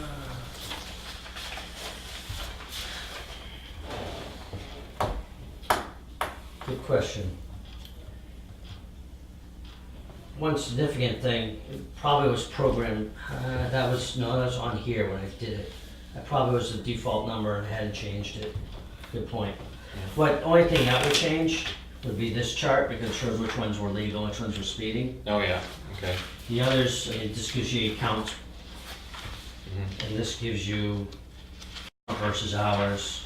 But this takes you count, breaks them down whether they're speeding or not. The one interesting thing that did come up, that was, and when it gives you the number above the limit, that would obviously change.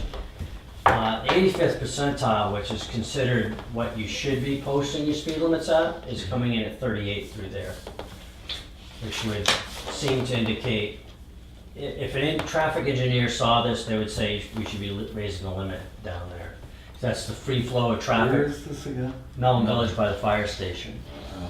I just say Which agree is with the it. speed limit for the rest of 109, other than where it's dropped down. Right. They look at the 85th percentile as what the free flowing traffic is doing and what their, that's what people would do if everything were not encumbered by intersections or by other traffic. So that's the other part too, is how many of those were encumbered by, and they don't want that influenced by enforcement or, that's why they use the tubes to get the speeds, because they don't, so that's kind of an interesting statistic that was in there, is that the average person thinks the 85th percentile, even the 50th percentile is 33 miles an hour, but the 85th is usually the target, and that's 38, which is kind of an interesting thing that came out of that. But anyway, those are those stats that came out of that. And the speed limit is 30? 30, yeah. So you're thinking it should go up to 35? I'm thinking that if an engineer would tell you that it would probably should go up to 30 or 35, but Do they make 38 mile an hour speed? no, so they'd probably go 38, 5 or 40, but I would think, I don't know when it was set at 30 or the thought process. There's a number of intersections there, so I think you can make the argument the other way, especially the way the parking is at the post office when people go back out into the roadway. But Right. it just shows what the perception and most speed is influenced by traffic design in the roadway. So if you have a bumpy, rough road, people go slower. If you have a nice, smooth road, you go faster. Put a roundabout in, people have to slow down. A lot of it is engineering more than enforcement that influences your speeds when people aren't around. Right. Speed bumps slow people down versus, anyway, that's. So, well, it would be interesting if you put it down, say, around 19 Mile Bay, along that stretch, You see what what's- it would come up What's with. come up with there, yeah. And my guess is it would suggest that the speed limit is too low. Yeah. I think people generally drive with the speed limit at the lower range of where they're operating, not at the upper range. Yeah, just having been here a while and knowing where, if you will, the places if you need to generate some activity where you might get it more likely, Right. Melon Village is one of them. People seem to go faster through there. Over by 19 Mile Bay, it's hit or miss. You'll get one or two that are higher, but there's not as much as Melon Village and some spots on Ledge Hill, the fishing holes, if you call them. And there's a few spots that you can, people will pick up speed and, anyway. They didn't used to speed through Melton, did they? They couldn't. Remember, it was worse than the Moultonborough School District. Remember Double Bubble there? Yeah. I think the speed limit was 20. Well, Remember when they put handmade signs up Yeah. and the state said they aren't legal and all that? I also know someone who got stopped on the cautionary sign, which is not years ago, Yeah. which is not legal either. They get stopped for cautionary, for like a pedestrian crossing with a little cautionary sign underneath it, that's not regulatory. So, besides that. So anyway, statistics, we're up on stops from last year. Accidents about the same, arrests up slightly, felonies are up.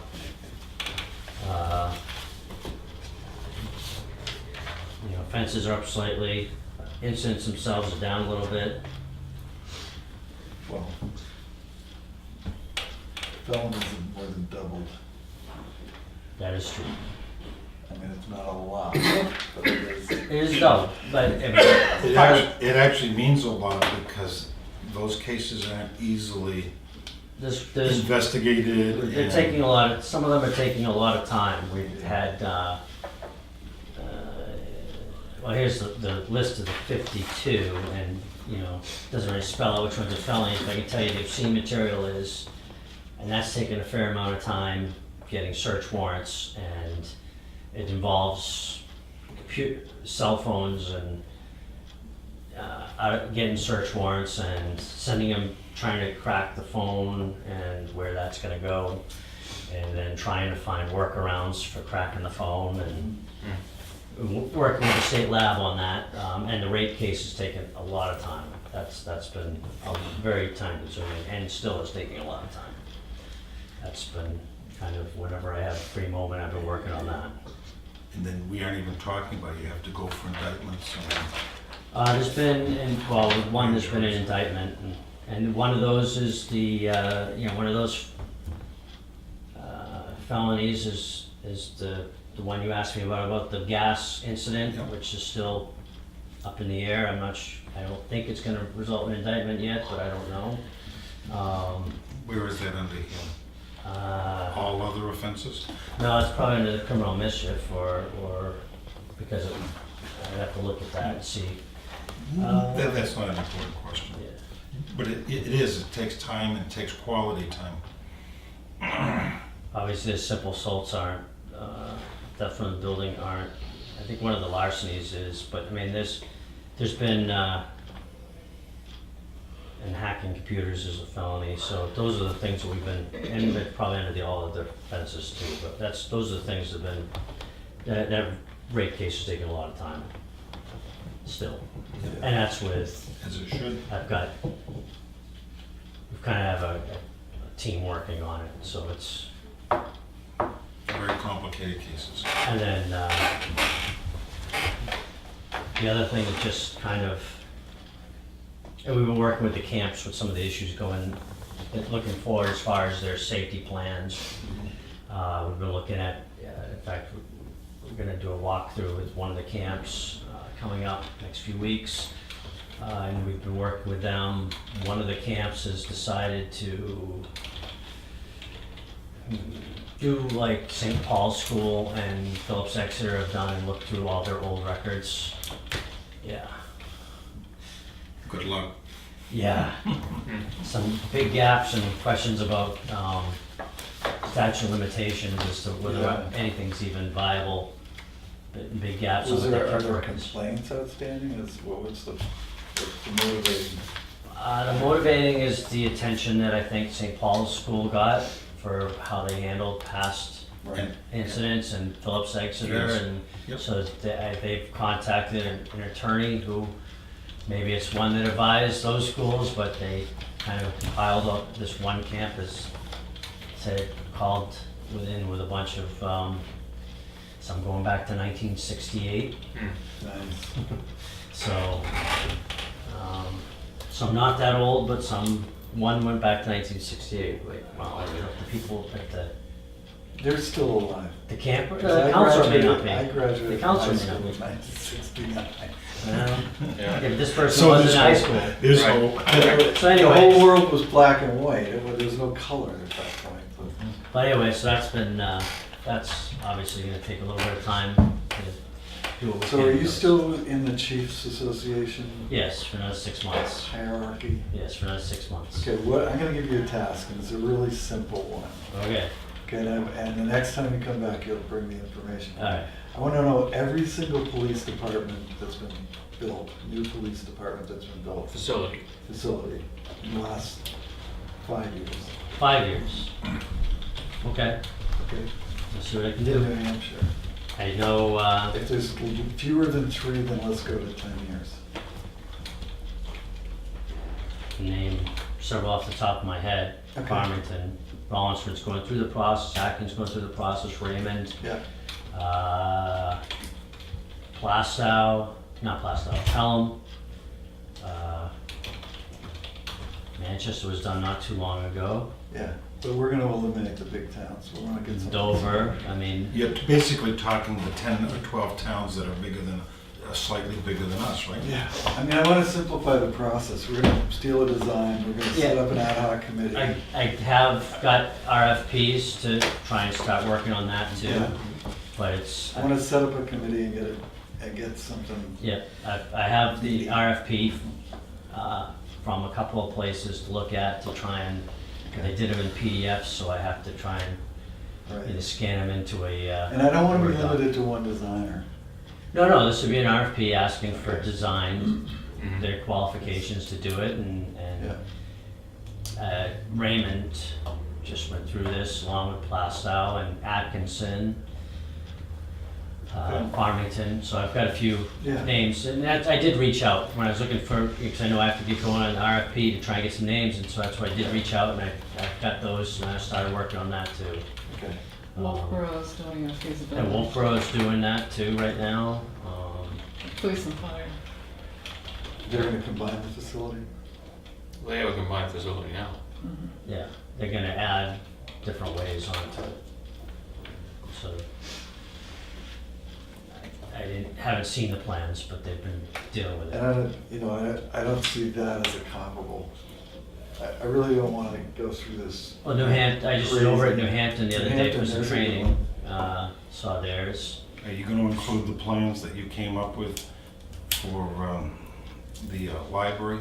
And you represented that they could be either a standalone station or remodel of that building? Well, let's not muddy the waters too much, I think. I mean, obviously, we're not gonna have the ability to use the old library building. No, but that floor plan for there was also designed so it could be a standalone building. Well, the front door is the front door. Yeah. Right.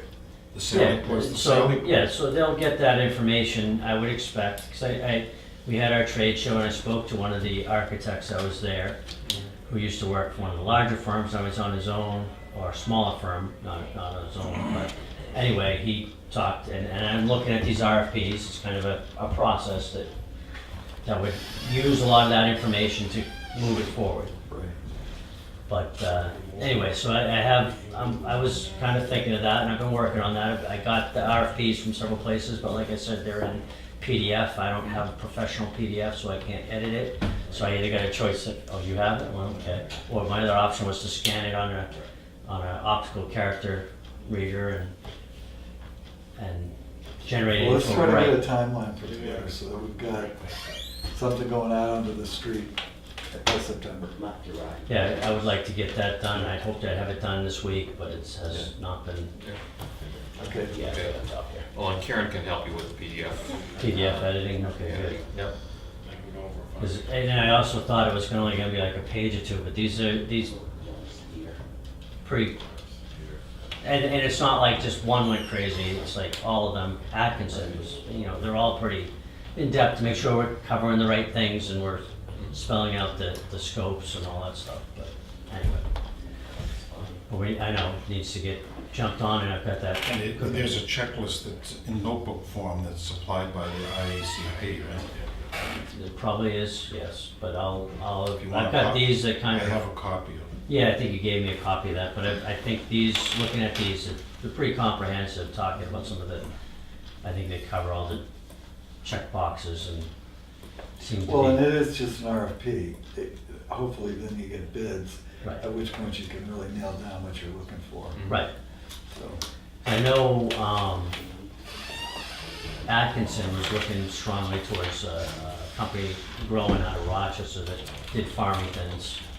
yeah. And I think also Wallingford was looking at that. Wallingford hasn't had a whole lot of information out there lately, and I don't necessarily see him too often. But anyway, I'm on it. I've been looking at that stuff and getting on that. I know I would hope I'd have it done for today, but it was a little more involved than I thought it would be. Thought it'd just be a couple, like a page and a half. As they often I are. thought it was gonna be like a right? page and a half document. I'm like, that's Healthcare. quick. Yeah. I could retype, if it's a page or two, I could retype it, that's no big deal. Yep. But when it's 7 or 8 pages and it wants specific to Tuftonboro data to make sure it's accurate to what they're looking for, then it's a little more involved. Yep. But I'll definitely get it on my radar ASAP. Okay. Good. Anything else? Yes. Thank you for your Mace Yep, tallies. Thank you for your memo. yep. I'm obviously not seeing something here. You list 4 community events here. And the 0 hours listed. Right. I saw that too. And I'm sitting there going, I think I need to talk to some people how they need to put their hours in there. Okay. So you're certain the hours were spent, they just weren't recorded? Yeah, I think they probably put them under other, like, free time or something, as opposed to saying, because I know Sergeant Hathcock did the bike ride thing. I know he did and 2 of those were my time, and I haven't typically put my time into there because I look at it as, if I do that, it would skew things, so I try to keep it oriented towards the patrol officers. I think that's magnanimous. I take the point of view that you're a micro chief. When the bank alarm is going down, you're a patrolman who also has a chief's badge. And when you're out there meeting the public, that's the department is meeting the public. Yep. I have no problem with you reassessing Okay. that. Along with that line, the Board of Selectmen has been in a dialogue with you about community and public relations. Any developments? Well, we've been always look for opportunities. One of the things we're doing and just spoke with Gina, Parks and Rec, doing National Night Out this August. Just whatever programs we can come up with, we did. We did the active shooter training and emergency planning with the fire department, with the camps, and we're following up with that. So that's kind of where we're going. Anything we can do, we can. I know he asked a question with the other chiefs. There are departments out there that have weekly logs and things they put in the newspaper and whatnot. And it was my understanding you were going to kind of borrow some of those ideas. I'm looking at those ideas. One of the things that has come up recently, one of the departments was doing, basically taking a printout real from essentially like, where the printout was.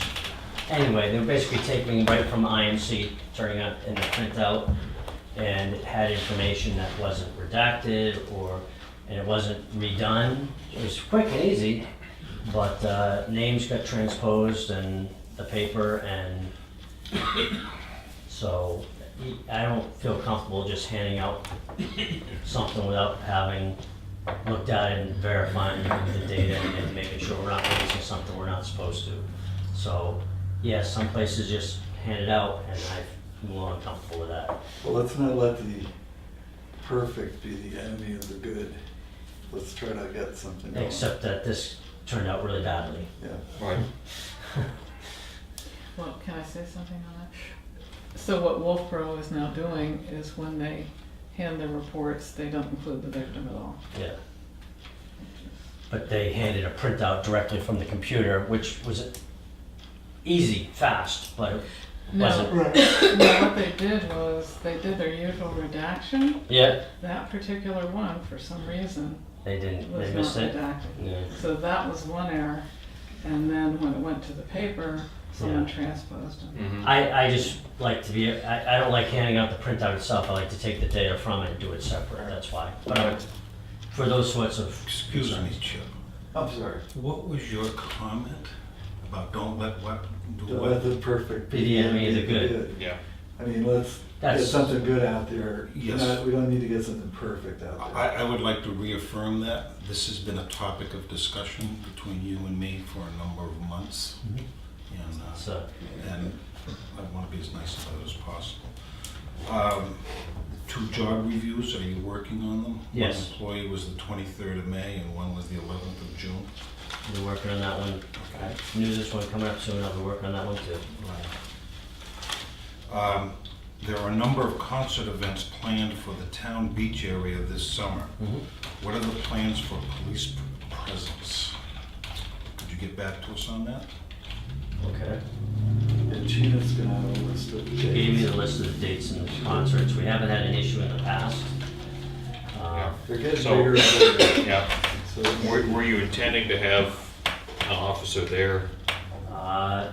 Last year, all we did was let the duty officer know about it. We don't have like spare officers per se that we could, that we have a lot of, especially in the summertime when it's busier anyways, because we've been. Maybe But we we'll- should talk to Gina about a detail. And there's the ability to do that if they feel that there needs to be Yeah. a presence. We'll see how it goes. Yeah, we'll see what we have to do. But I'll definitely, she gave me the list. I'm paying attention to it. And as I said, as they get bigger, things. I mean, I'm excited because I sometimes get like the 4th of July goes on over in Center Harbor, and they ask me to help out over there. It's excited that a town smaller than us is able to do some of these kind of community events that really draw people in and build a community, Right. feeling a community. Not asking for fireworks here because that's a lot of work, but I'm just saying that anything we can do like that is important, and I think it's good to build us up rather than just say, okay, we'll farm it out to another town and we'll just Right. live off them. And doesn't make us feel like a community. So much for my soapbox. And a But- positive. You worked hard to get the one sign up across from John Sims. I see a sign is up now. There's actually 2, there's one on each side. Yep. So I met with them, I sent the thing out, I talked to them last Wednesday, and they fixed everything last Wednesday. I read your correspondence and you have a nice way of communicating with them, so thank you. I appreciate it. It's not Thank them. police work, but then again. I thank them it's for chief of coming out so police work. quickly and addressing that before the Yes. summer came on. They moved the signs, and of course I gave them one of the signs for down here. They actually put one on John Sim's side also, Yep. just to make sure that that gap wasn't too big on that side. So, no, they jumped right on it and got it taken care of, so I appreciated that. And Tony Eldred says he'll be stopping by to see you. I so- don't know, me with his wife, Yes. she's a dispatcher. Mm. Good. Thank you. Anything else? Yep. All right, thanks, chief. Have a good one. All right. So let's return to the signature file. I think the last item we have here That, is the lease contract with Municipal Leasing Credit Corporation for the new piece of fire apparatus. Is everything ready, Karen, on this for our signature? Yes, and I put notes on things that they're All right. okay to sign, some of them, but they're not gonna be sent right away and things like that. Right. So there should be a note on each page. You folks are yellow signatures. so I know Where are the that. yellow signatures? Yeah. Okay. And I put stickers on. And so this is a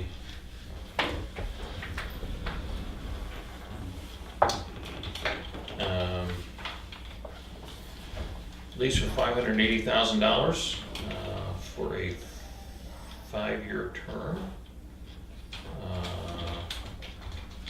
with actually the first payment is due as the equipment is ordered, so future years there will be annual payments of $124,625. And we needed something from Rick on this as well? Yes, I'm working with him on that. Okay, Yeah. That'll be an exhibit added. so. Do you have a chance to look this over? I did. All right, I'm all set. okay. I will entertain a motion for the approval of this lease for new fire apparatus. So moved. Second. All right, any discussion? And there's no prepayment penalties, I understand it. A couple of years ago, when we paid off a loan a year early, saved an interest payment. Right, When I asked the chief about it, he said right, it's a parallel universe. okay. All right, any further discussion? All those in favor? Aye. Opposed?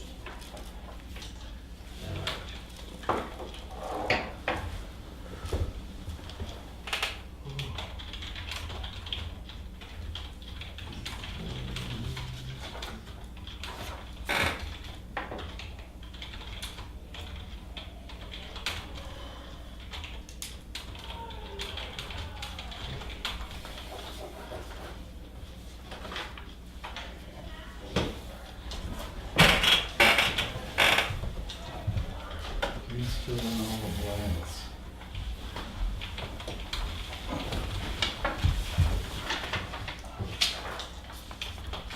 All right, so the local council's opinion is still to come, right? Mm-hmm.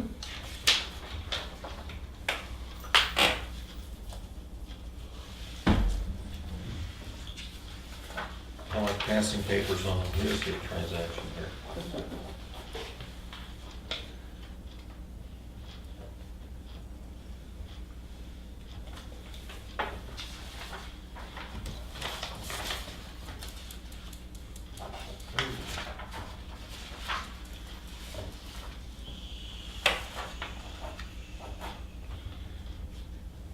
So, I should date this one, I Yeah, please date it with today's date.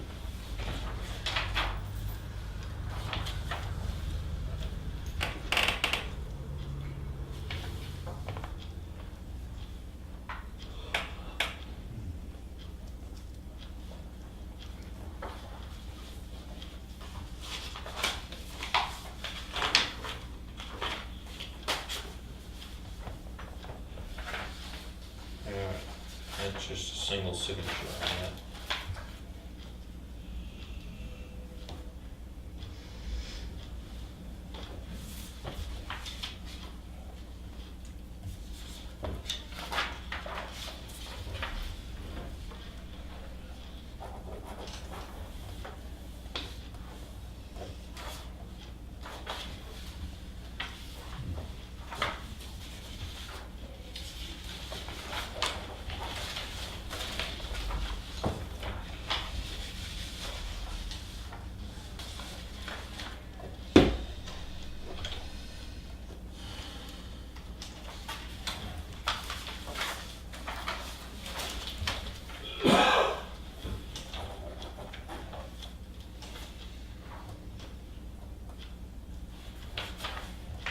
You misspelled Chip.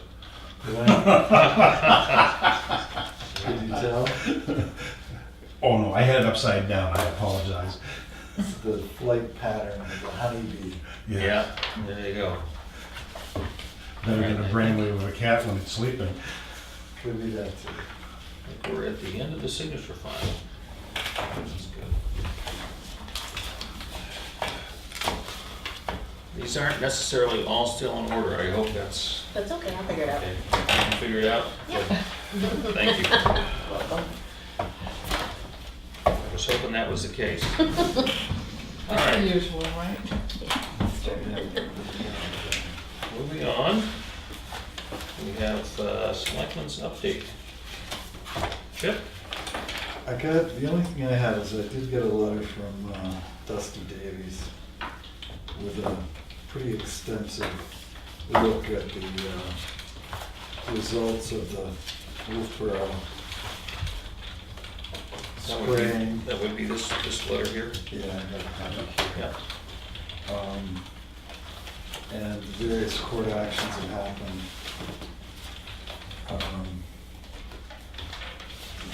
And the results of, results on Mirror Lake and the various spray programs that the town of Wolfboro's gotten into. So, I also heard that there was some preliminary arrangement being made between the parties to purchase the property from the Whittens. I heard Quitting Trust, I heard that too. So I'm wondering if we shouldn't get our attorney involved in delineating the issues that need to be addressed. First of all, it's not subdivided. I think it's in current use. I don't know, but it would have to come out. It hasn't gone through site plan review or any sort of zoning changes. It's a low residential, low density residential. So that needs to get changed if they're gonna do anything. Yep. And it's my understanding that Once you, that they're moving in that direction. once you go into site plan review, there's no, and I think we as a board of selectmen should require a bond from this town of Wolfboro, because I don't see any amount of cleanup going on. I didn't see any sort of movement towards an initial baseline testing of 19 Mile Bay, or 19 Mile Brook going on. We can make that all conditional. The Conservation Commission a number of years ago did a baseline study on the brook, and I know they'll be talking about that tonight, about being a trust but verify. Yeah, I don't think that's something we should have to pay for. I mean, for instance, if I were putting a development in. I'll share that And I had a tonight. road that I had designed, the town would require me to pay their engineer that they hired to oversee the construction of that road. There's no reason why we shouldn't have the same sort of structure going on with whatever Wolfboro does. If we want to have the whole brook tested, we'll have the whole brook tested. And, I mean, I won't get into the preposterous nature of putting an acre of water, a foot acre of water on that property every single day of the year. I mean, it's equivalent to pumping Russ Pond up there and dumping it on that piece of property every year. It just seems ridiculous, but be that as it may, that's my opinion. But I think if Wolfboro plans on going in this direction, you need to start jumping through a few hoops. You could do subdivision first. Right, there's no subdivision. So, I mean, and they're not exempt from any Oh, they are. local regulation in They're out of Tuftonboro. town. If they're in Wolfboro, I guess they're exempt, but not here. And I think we need to be pretty firm about, my positions need to be firm. So, I will represent what we discussed tonight. that's great. That's fair representation. Yeah. And there was a confusion about the wall that's out back here that goes out to the cemetery, about having part of it was moved or removed for access. And I guess my understanding was the concern was it was a memorial wall. It is a memorial It is a wall. memorial wall that was dedicated to those fallen in Vietnam. Yeah, it has a plaque right at the Right. end. Right. And I think the long and the short of it is the cemetery trustees person did it, did the removal or whatever, so. To allow the This trucks notion- for the grave. Right, the notion that there was some sort of, I don't know, night marauder with a backhoe digging up stones didn't happen, so. And it is just at the very end, so I don't Right. see it Just as, side of the gate. yeah, I don't see it as really impacting that memorial much, if any. And this isn't, I don't know. Well, Okay. it's a contiguous lot.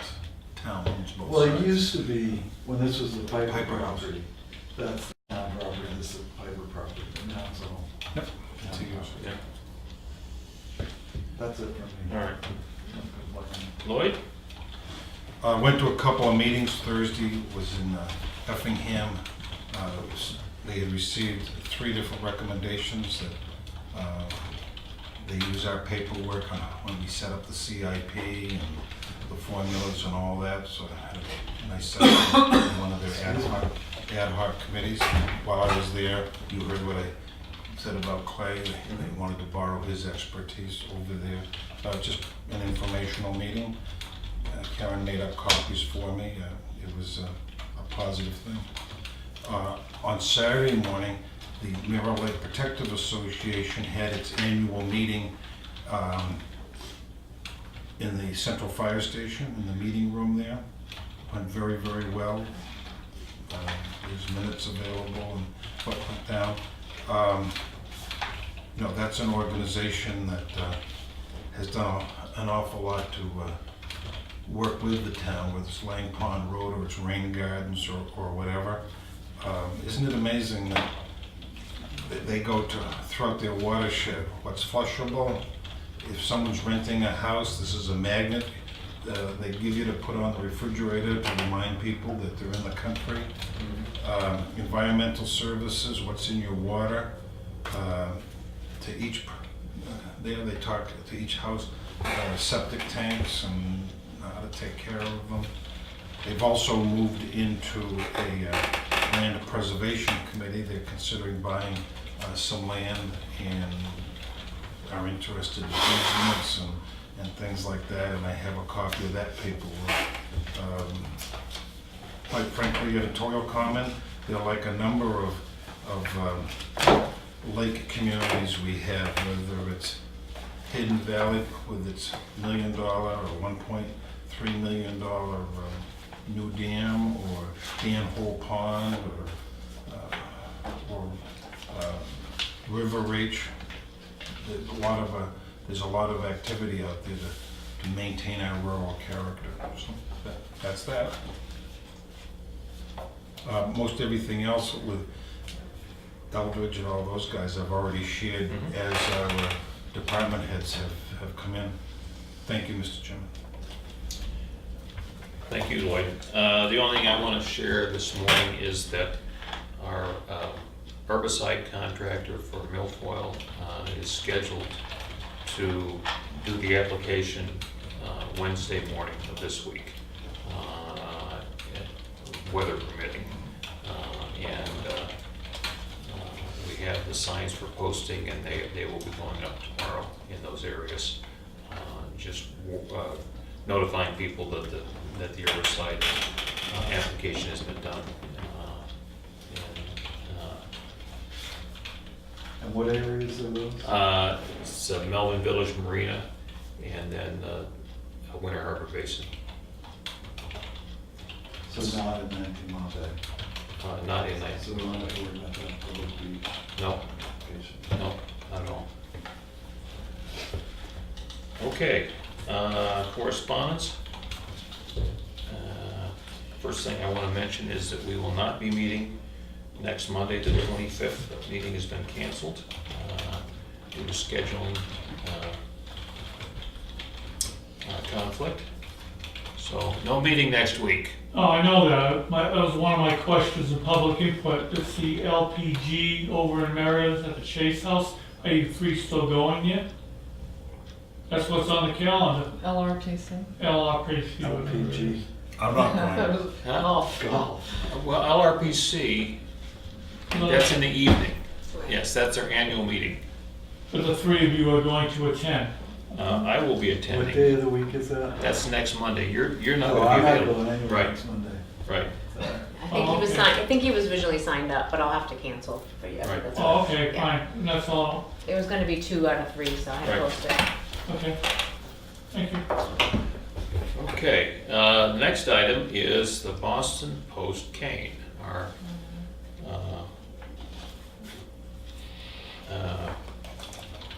town clerk informs us that she believes that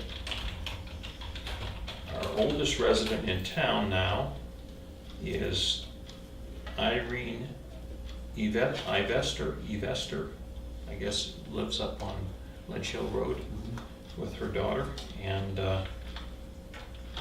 so we need to schedule a presentation of the cane. We can do that here at our meeting on 7/2. My understanding is that she's up and around and Pretty spry. we'll be happy to. How old is she? She will be 102, is that right, Karen? Yeah, that's what I thought, yeah. Yeah, Wow. 101. How do you spell that last name? Ivester. Okay. Yeah, So we'll extend an invitation. yes. Yeah. Can you take care of that? See if we can have her come in on the 2nd of July for presentation of the cane. Sure. Right. Next item, tomorrow at 9 a.m. is the pre-construction meeting with our contractor and engineers for the reconstruction work on the Sodom Road Bridge. Yay. All right. Correspondence discussing the signage that Chief Shigori has worked with the state to get done. there's a public hearing on Monday, June 25th on telecommunication poles and conduits valuation. That's being held by the Department of Revenue Administration at their offices in Concord. And I know we are represented there by Ron. no, it's San Souci and Yes, okay. yeah. Chris Bolt, Sansos. This Wednesday at 6 p.m. at the townhouse is the kickoff meeting for the watershed plan. So right up here at the townhouse, 6 o'clock. Tufton Borough Times, July issue. Deadline for articles is Friday, June 29th. Either you guys want to write it, or is it left in my lap? Huh? I don't think I can this time. No? All right. I'll do the next one. Yep, no, I will do that, okay. We will be having a public hearing on July 2nd to accept funds from the Federal Emergency Management Agency as a reimbursement for the winter storm in March of 2017. I have a question, and I don't know where to research it. Yep. Do those funds have to go into the general fund, or can they go to the departments? Or how do we have to, again, tell me where to go, I'll research it. There is an RSA that talks about unanticipated, acceptance of unanticipated funds. What I don't know, we'll have to go back and look at it, is there are circumstances where that can be regarded as outside the budget and usable. And there are other circumstances where all it does is go into the general fund, but it's not available to expand what we can spend. Yeah, I almost think if you're gonna have that change in budget, you'd end up having to have a meeting. Yes. Like a special town meeting. Well, again, but that's why you hold a public hearing. Yeah, So whether this particular money falls into an area where it's available or not, I don't know. We got to look at the RSA. I was asked that question, and I haven't been Yeah. able to research it. Yeah. and I don't know that it, I guess it's a great intellectual exercise, but I can't imagine that we need to have that money put into the operating budget as much as, I mean, it's not like we've run out of money to spend on different things. Right. Oh, I have no agenda, it's just a question I was asked. Yep. Yeah. So I have here a letter from the director of the Libby Museum talking about the Libby Park area. Starts off, I'm not going to read the whole letter, by apologizing for confusion that might have been caused as they cleaned up trash and debris from the Libby Park property, and that included blazing on the trees that she was not aware of, but that may have been done by somebody who was part of the cleanup crew. And asking for our permission to use the park area during a 4-day program for young people, over the July 4th period, July 2nd through the 6th. Says this is an outdoor skills program in which learning about the natural environment is the main focus. A maximum of 12 people ages 11 to 14 will be accompanied by 2 leaders at all times. The existing path would be used for observation only of plants and wildlife. The group would be on the path for no more than a maximum of 2 hours each day, and will be instructed to keep noise to a minimum. So,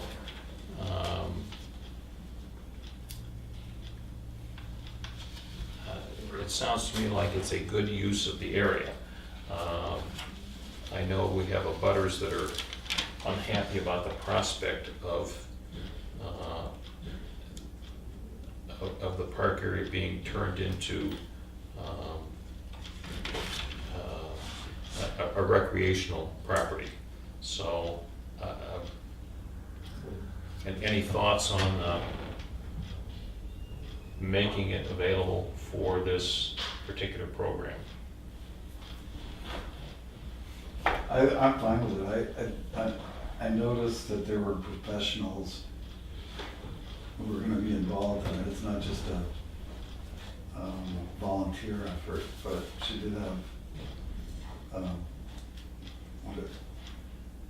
I forget the guy's name, starts with a P, I Oh, you're talking about Rick Vanderpool? don't know. Vanderbilt. Yeah. But he was I've heard him speak, we've used him before, And and then there was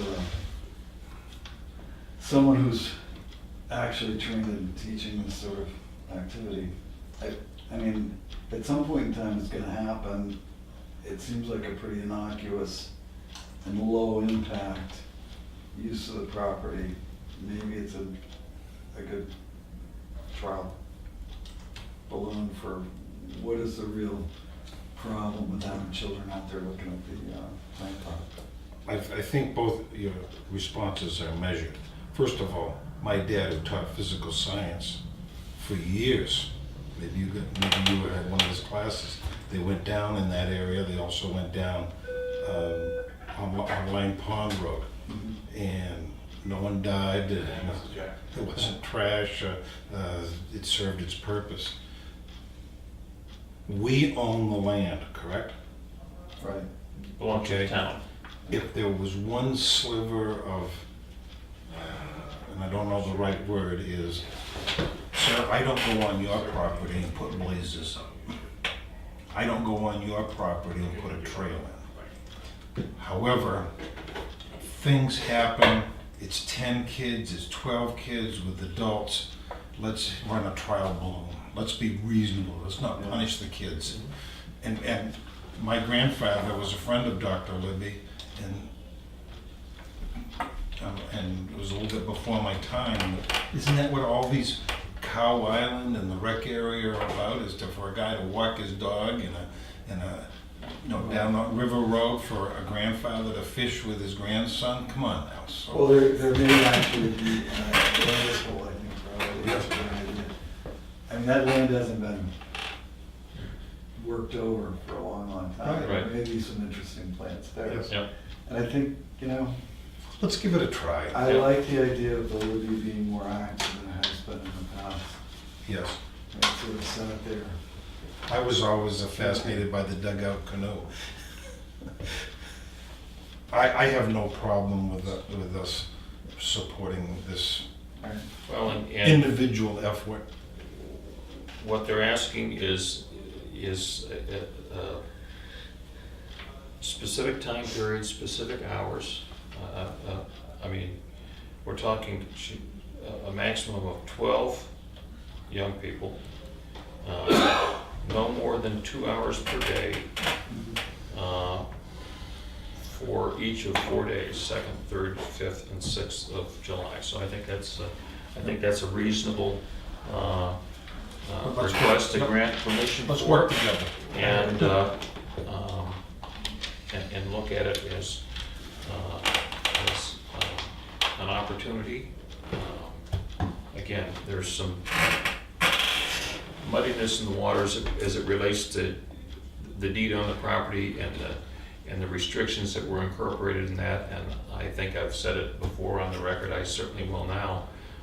I don't think it serves a public purpose for a community to accept property that's so restricted that the community can't use it for anything. Now, we can't, the remedy to something that might have been done in the past that doesn't serve a good public purpose, is not just to ignore it. We've got to move forward in a way that protects the community as well as making access It's available. a balancing act. But it is, so, do we need a motion to allow this? Gentlemen? So moved. Okay. I'll second. Okay. All right, all in favor? Aye. Opposed? Thank you. All right. Correspondence here regarding transportation alternative projects, TAP funding that's available by grant from the state, and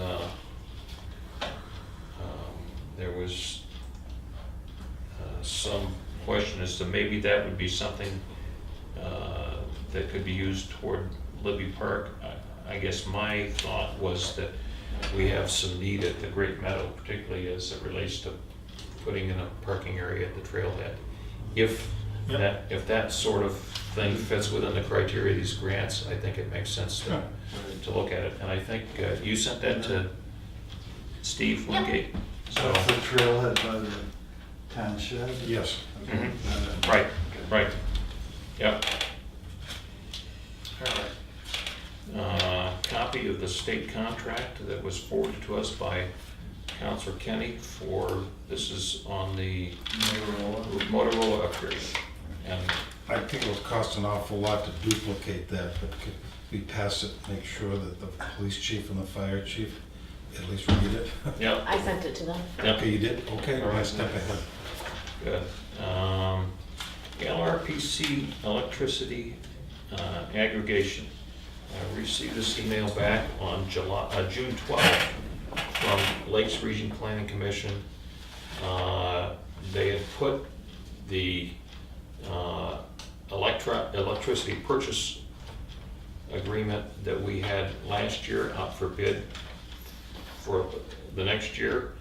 And what they say is, after reviewing the bids we received for the electricity aggregation, we found that none of them would result in sufficient savings for the region. So we have decided not to sign with any of them. So we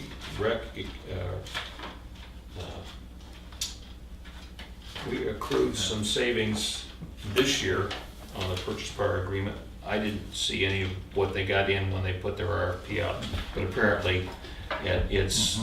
So do we stay with the same company we're with currently, or do we have to go back to?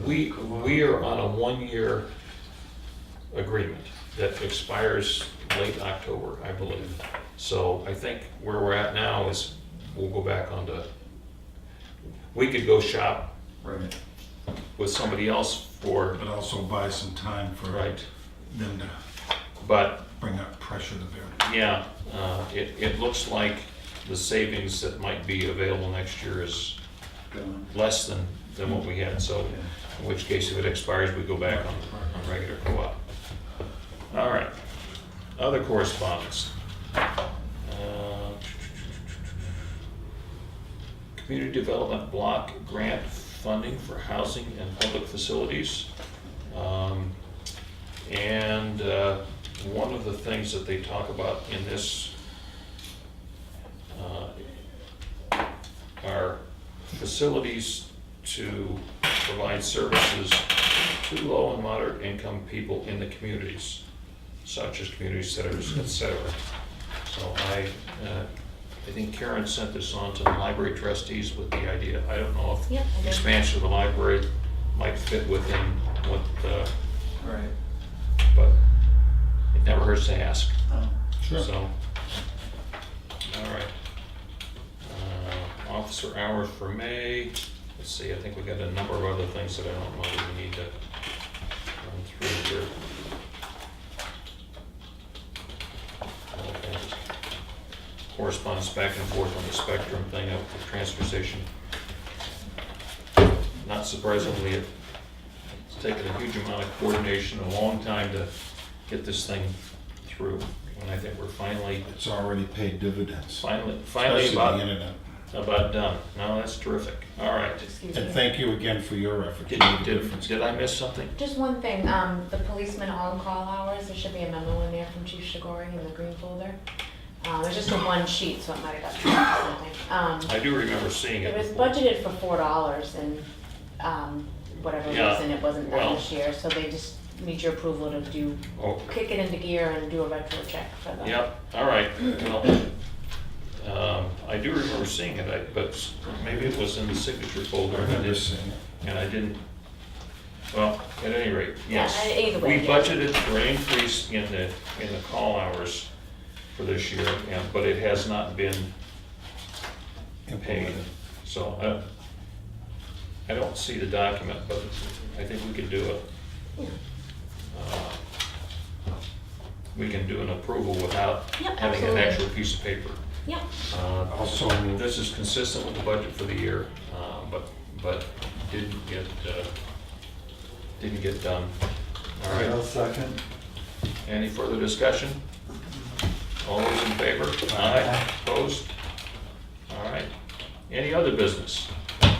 Yes, sir.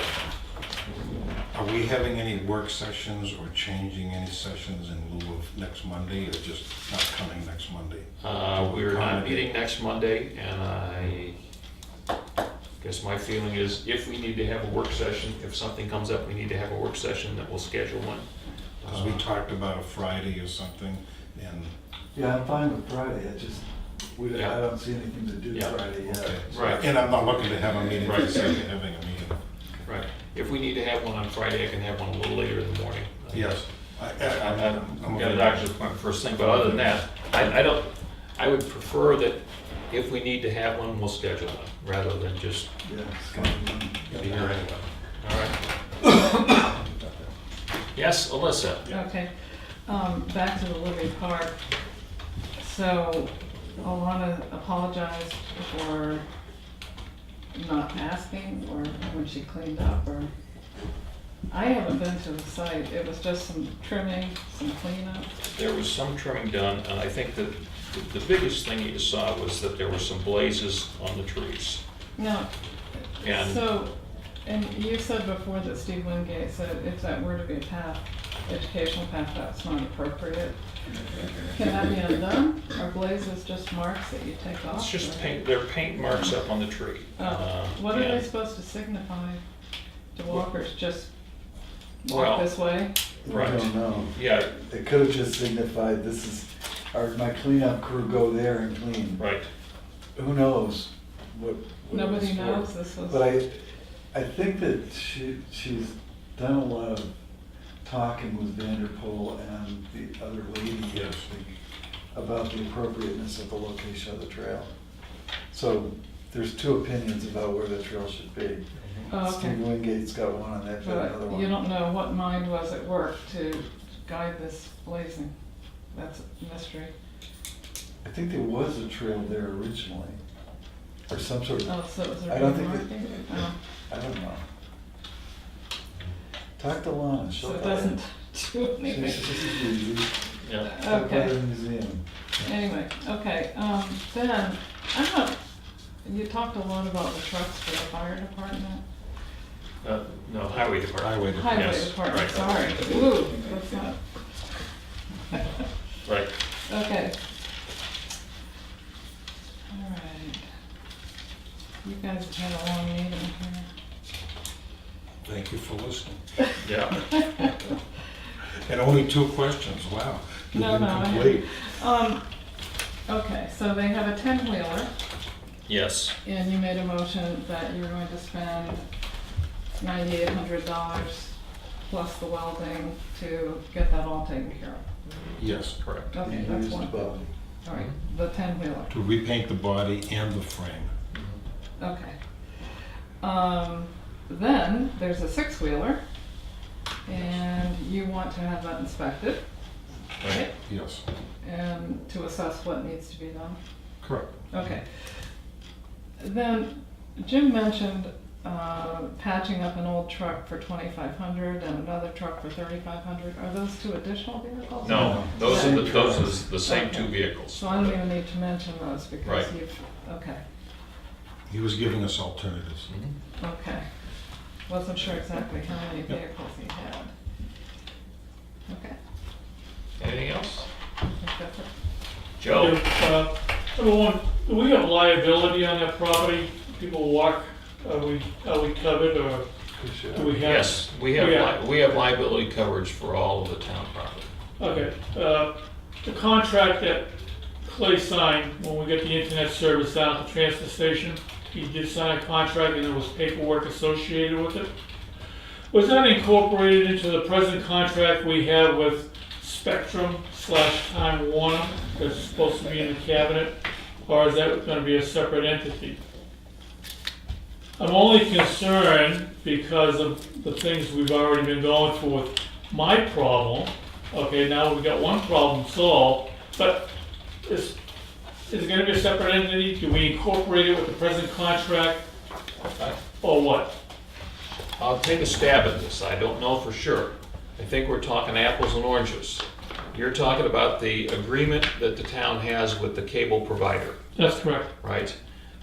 And the contract for cable service at the transfer station is as a customer of the cable company. Just like the cable at the central fire station, we're a customer, okay? Or if you're a customer of the cable company at your house, they provide you with whatever they provide on cable. You sign a contract or an agreement, you know, I give you $69 a month and this is a service you provide. So that's the kind of contract we have up at the transfer station. Now, included in that contract was some cost that we put money out up front for the installation and the changeover. And Clay referred to that they'd missed one piece on that in the transfer, in that they didn't have all the authorization they needed to transfer the telephone number that we have to That's the fine. cable. That's all fine and well, okay? Right. And my question was, you're splitting it between the two transfer station contract and our regular town contract with the company, where it all falls under one umbrella. No, Have you read the contract at all? I have not, but you're talking about the franchise agreement between the Yes, town. that's correct. Okay, so, and, I'm just asking the question, okay? yep, And if you think it's different, all fine and well, I'm just bringing it to your attention. It raised the question I'm asking you, okay? If you're happy the way it is, it's because we take 3 steps back, those people, they, as good as they may be today, never came to this table and said, hey, we're taking over. Oh, by the way, you know, here's the contract, okay, which lists Time Warner, even though that's how you still pay your bill. And we never revised the contract, or never changed the words of the contract. I'm not familiar, all right. I want to differentiate. Franchise agreement is what you're talking about, Yes. right? I'm guessing, I don't know this for sure, but that there is wording, there's a provision in that contract for it to be superseded or assigned by a new entity, which is what Spectrum is. Yeah. And generally when that happens, all of the existing provisions remain in effect. They don't have to go out and renegotiate with all of the, with everybody in the process. That's how those things generally work. Okay. I'm not specifically But they do have to do that with us. We both have to sit down at the table and we both have to agree. You just don't say, hey, we're moving in. Well, no, they have the right to sell their asset, which is the contract. That's right. But we need to renegotiate at the end of that contract. So the contract doesn't last ad infinitum, it lasts a particular term.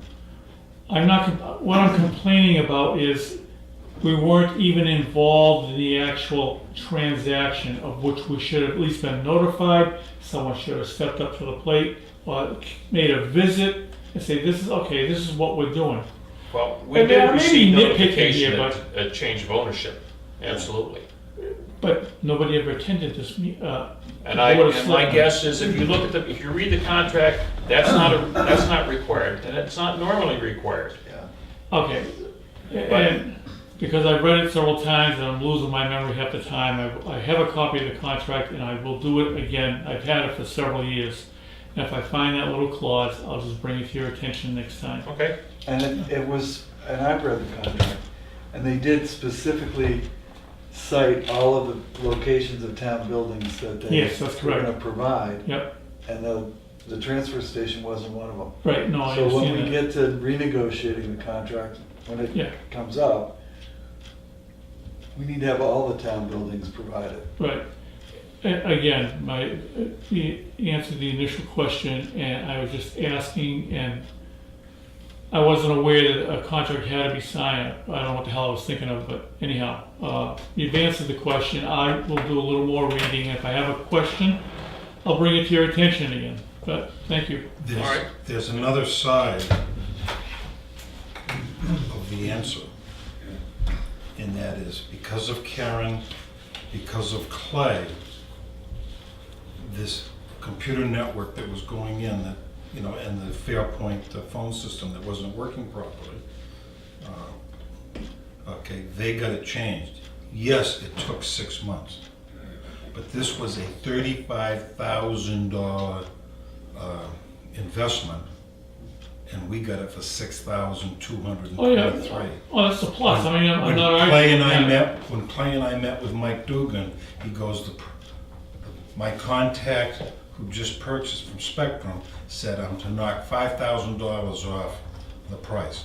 The fees, I think he wanted 2 different services. We were shocked that they would be less than what we're currently paying for Fairpoint Right. for poor service.